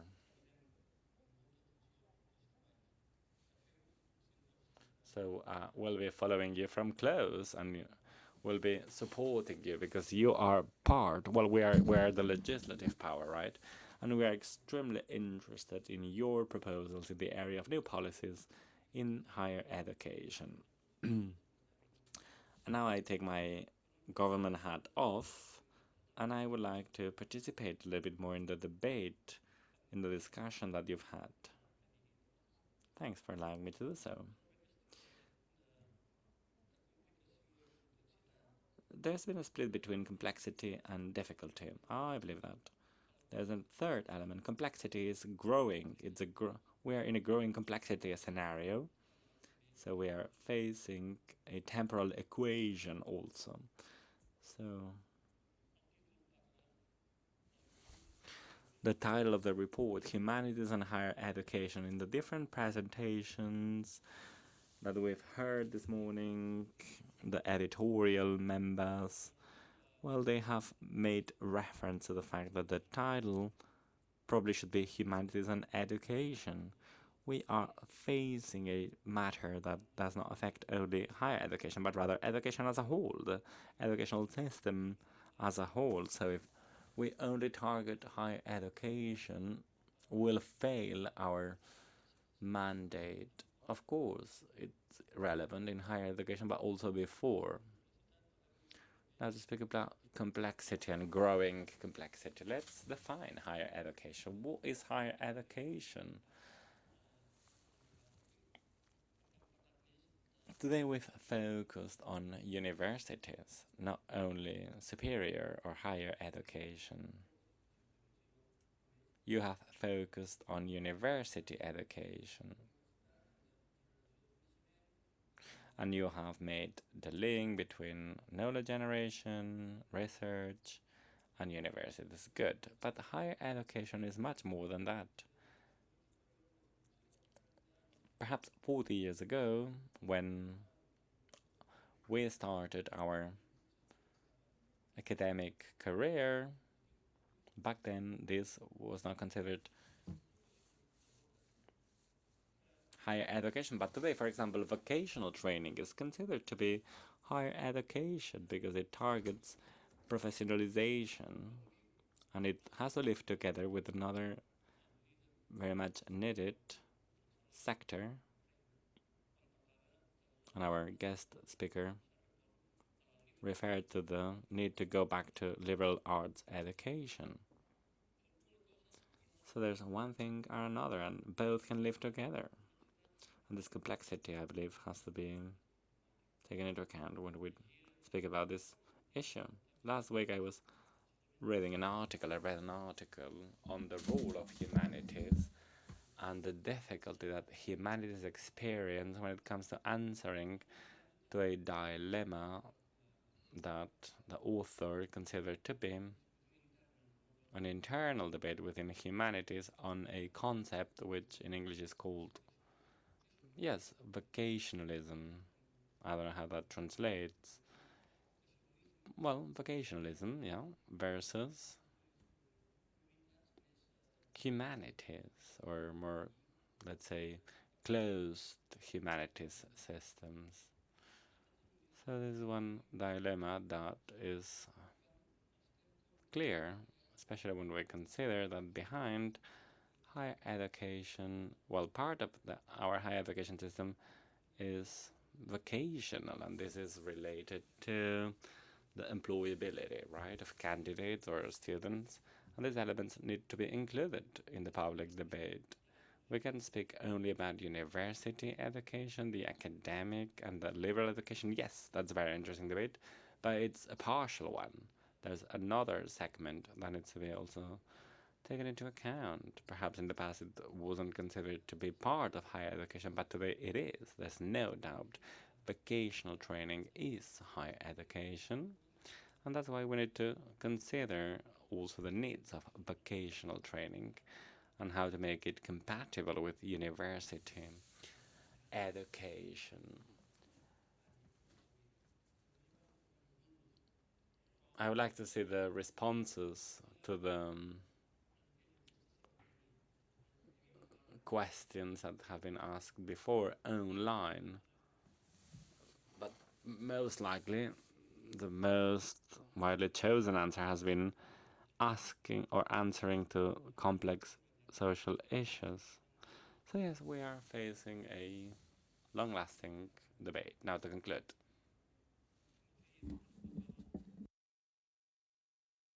While you were speaking, I was thinking about, well, I'm a lecturer in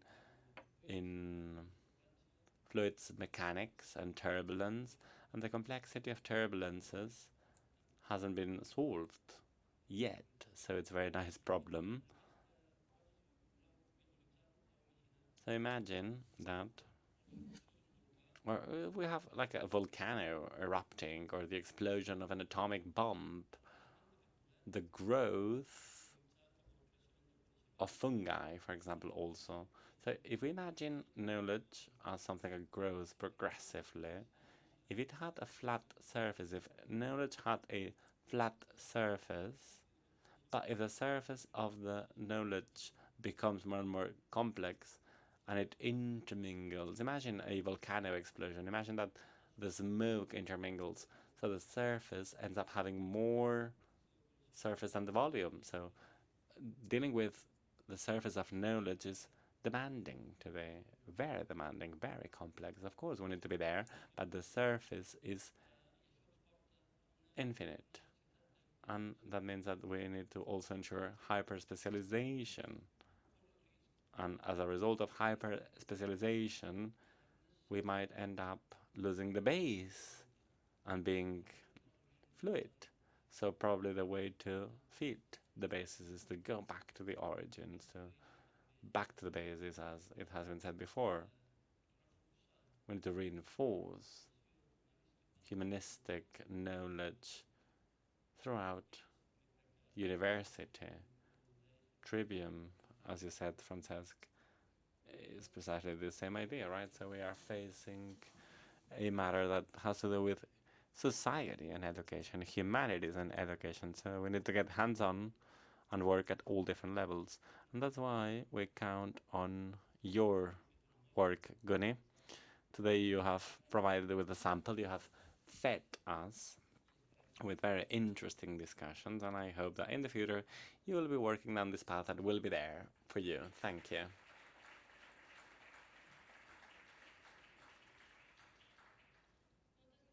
Thank you, Francesc, and thank you for this metaphor. Thanks for the image. Now we'll conclude with the presentation of José Manuel Pingarrón, Secretary General for Universities of the Government of Spain.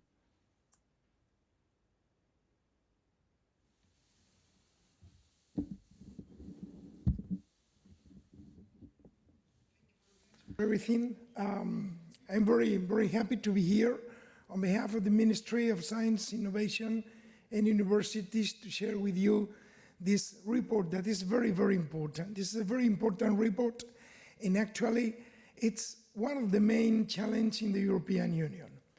So congratulate, GUNi, congratulate for this excellent report that we will read very carefully.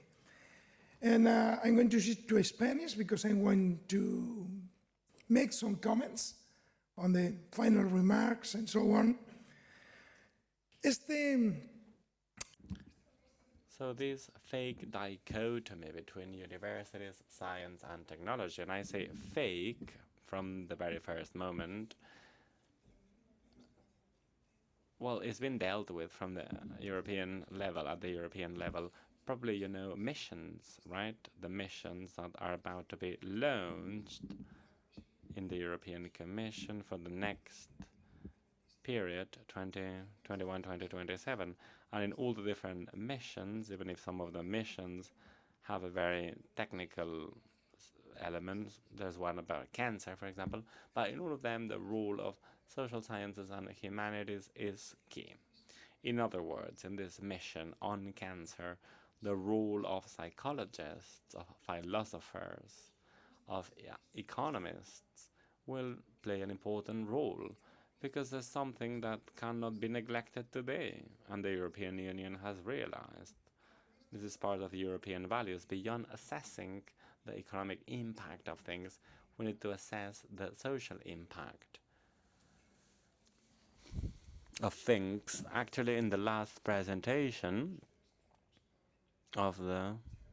in Brussels a month ago, a fourth mission was included. The three classical one: knowledge dissemination, knowledge production, and knowledge transfer. And this was under a very important umbrella, which is social service. And this is extremely important. So for social service to be granted and for social service to be ensured, the role of humanities, of social sciences, of arts, of legal sciences need to be combined with science and technology to go hand in hand and to develop the values that we want to achieve. In the Ministry for Science, Universities and Research, you know, we need to we want to be on the ground, and we want to talk about the important synergies. And the symbols, and from our perspective, are extremely important because they symbolize what we want to achieve. First, and probably you've heard about the transfer period. Actually, some colleagues refer to it as the technological period. No, and I keep telling them, no.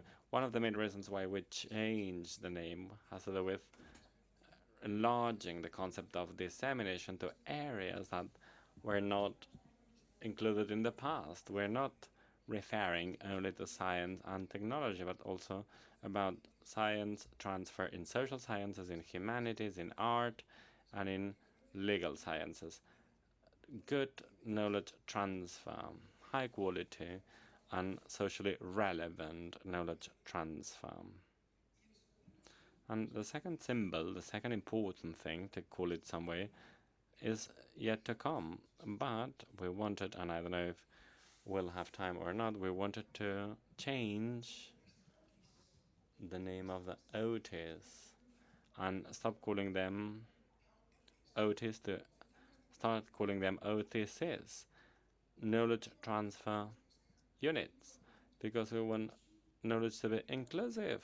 We want everyone to fit. And not only that, but also we want to ensure that this is based on collaboration. And this is what has been said in today's panel. And for sure, the report will insist on this point. So yeah, we are facing complex problems. There's no doubt about that. And the solution to complex problems cannot be binary. Like, what do you want? A university where they train professionals or something else? No, it cannot be binary. Actually, when I attend meetings and presentations in more economic-oriented forums, let's say, one of the main questions that I'm asked is, what about universities? At the end of the day, they need to prepare good professionals for the future so they find good jobs. So employability is one of the key factors of higher education. And I always say yes, but not the only one. As it has been said very wisely this morning, there are other elements that need to be considered in higher education. We need to train critical citizens, cultivated citizens, citizens that are ready to ask themselves difficult questions. And this is how higher education should look like today. So, of course, we need sound answers, multidisciplinary answers to complex problems. And I'm going to conclude with this. The role of humanities, the role of art, the role of social sciences is key.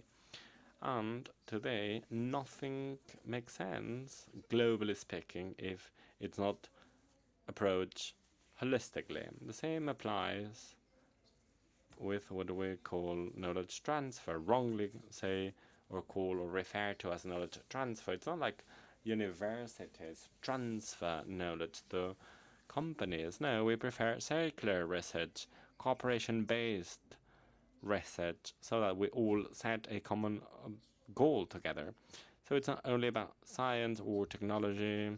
No, it's about the fact that humanities and social sciences should play a key part in bringing together science, technology, and humanities. Thanks for the report from the ministry.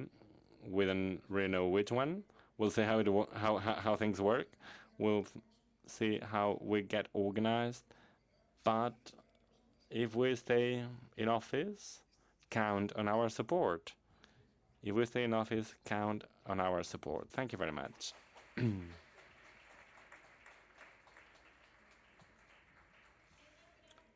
Thank you very much.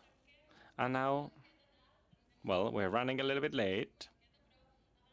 But before closing, we would like to thank all the sponsors and all of you. It's been quite a long session this morning. Thank you very much once again for being with us. Thanks to all who participated in the report. Thanks to the team. Thanks to the speakers. And hopefully the actions that we have listed this morning here will become a reality soon, and hopefully the role of universities will improve society as a whole and allow us to become more respectful with the environment, with the planet, research, richer also in humanities, and all of those who have burning questions. Perhaps you didn't have time to pose your question because we've had limited time. Well, now we have some time for a toast with a cava, with a glass of cava. And we'll hand over a copy of the report. So, make the most of this time to ask a question to the editorial team or whoever you wish. From our side, thank you very much. We will toast for knowledge and see you soon. Thanks.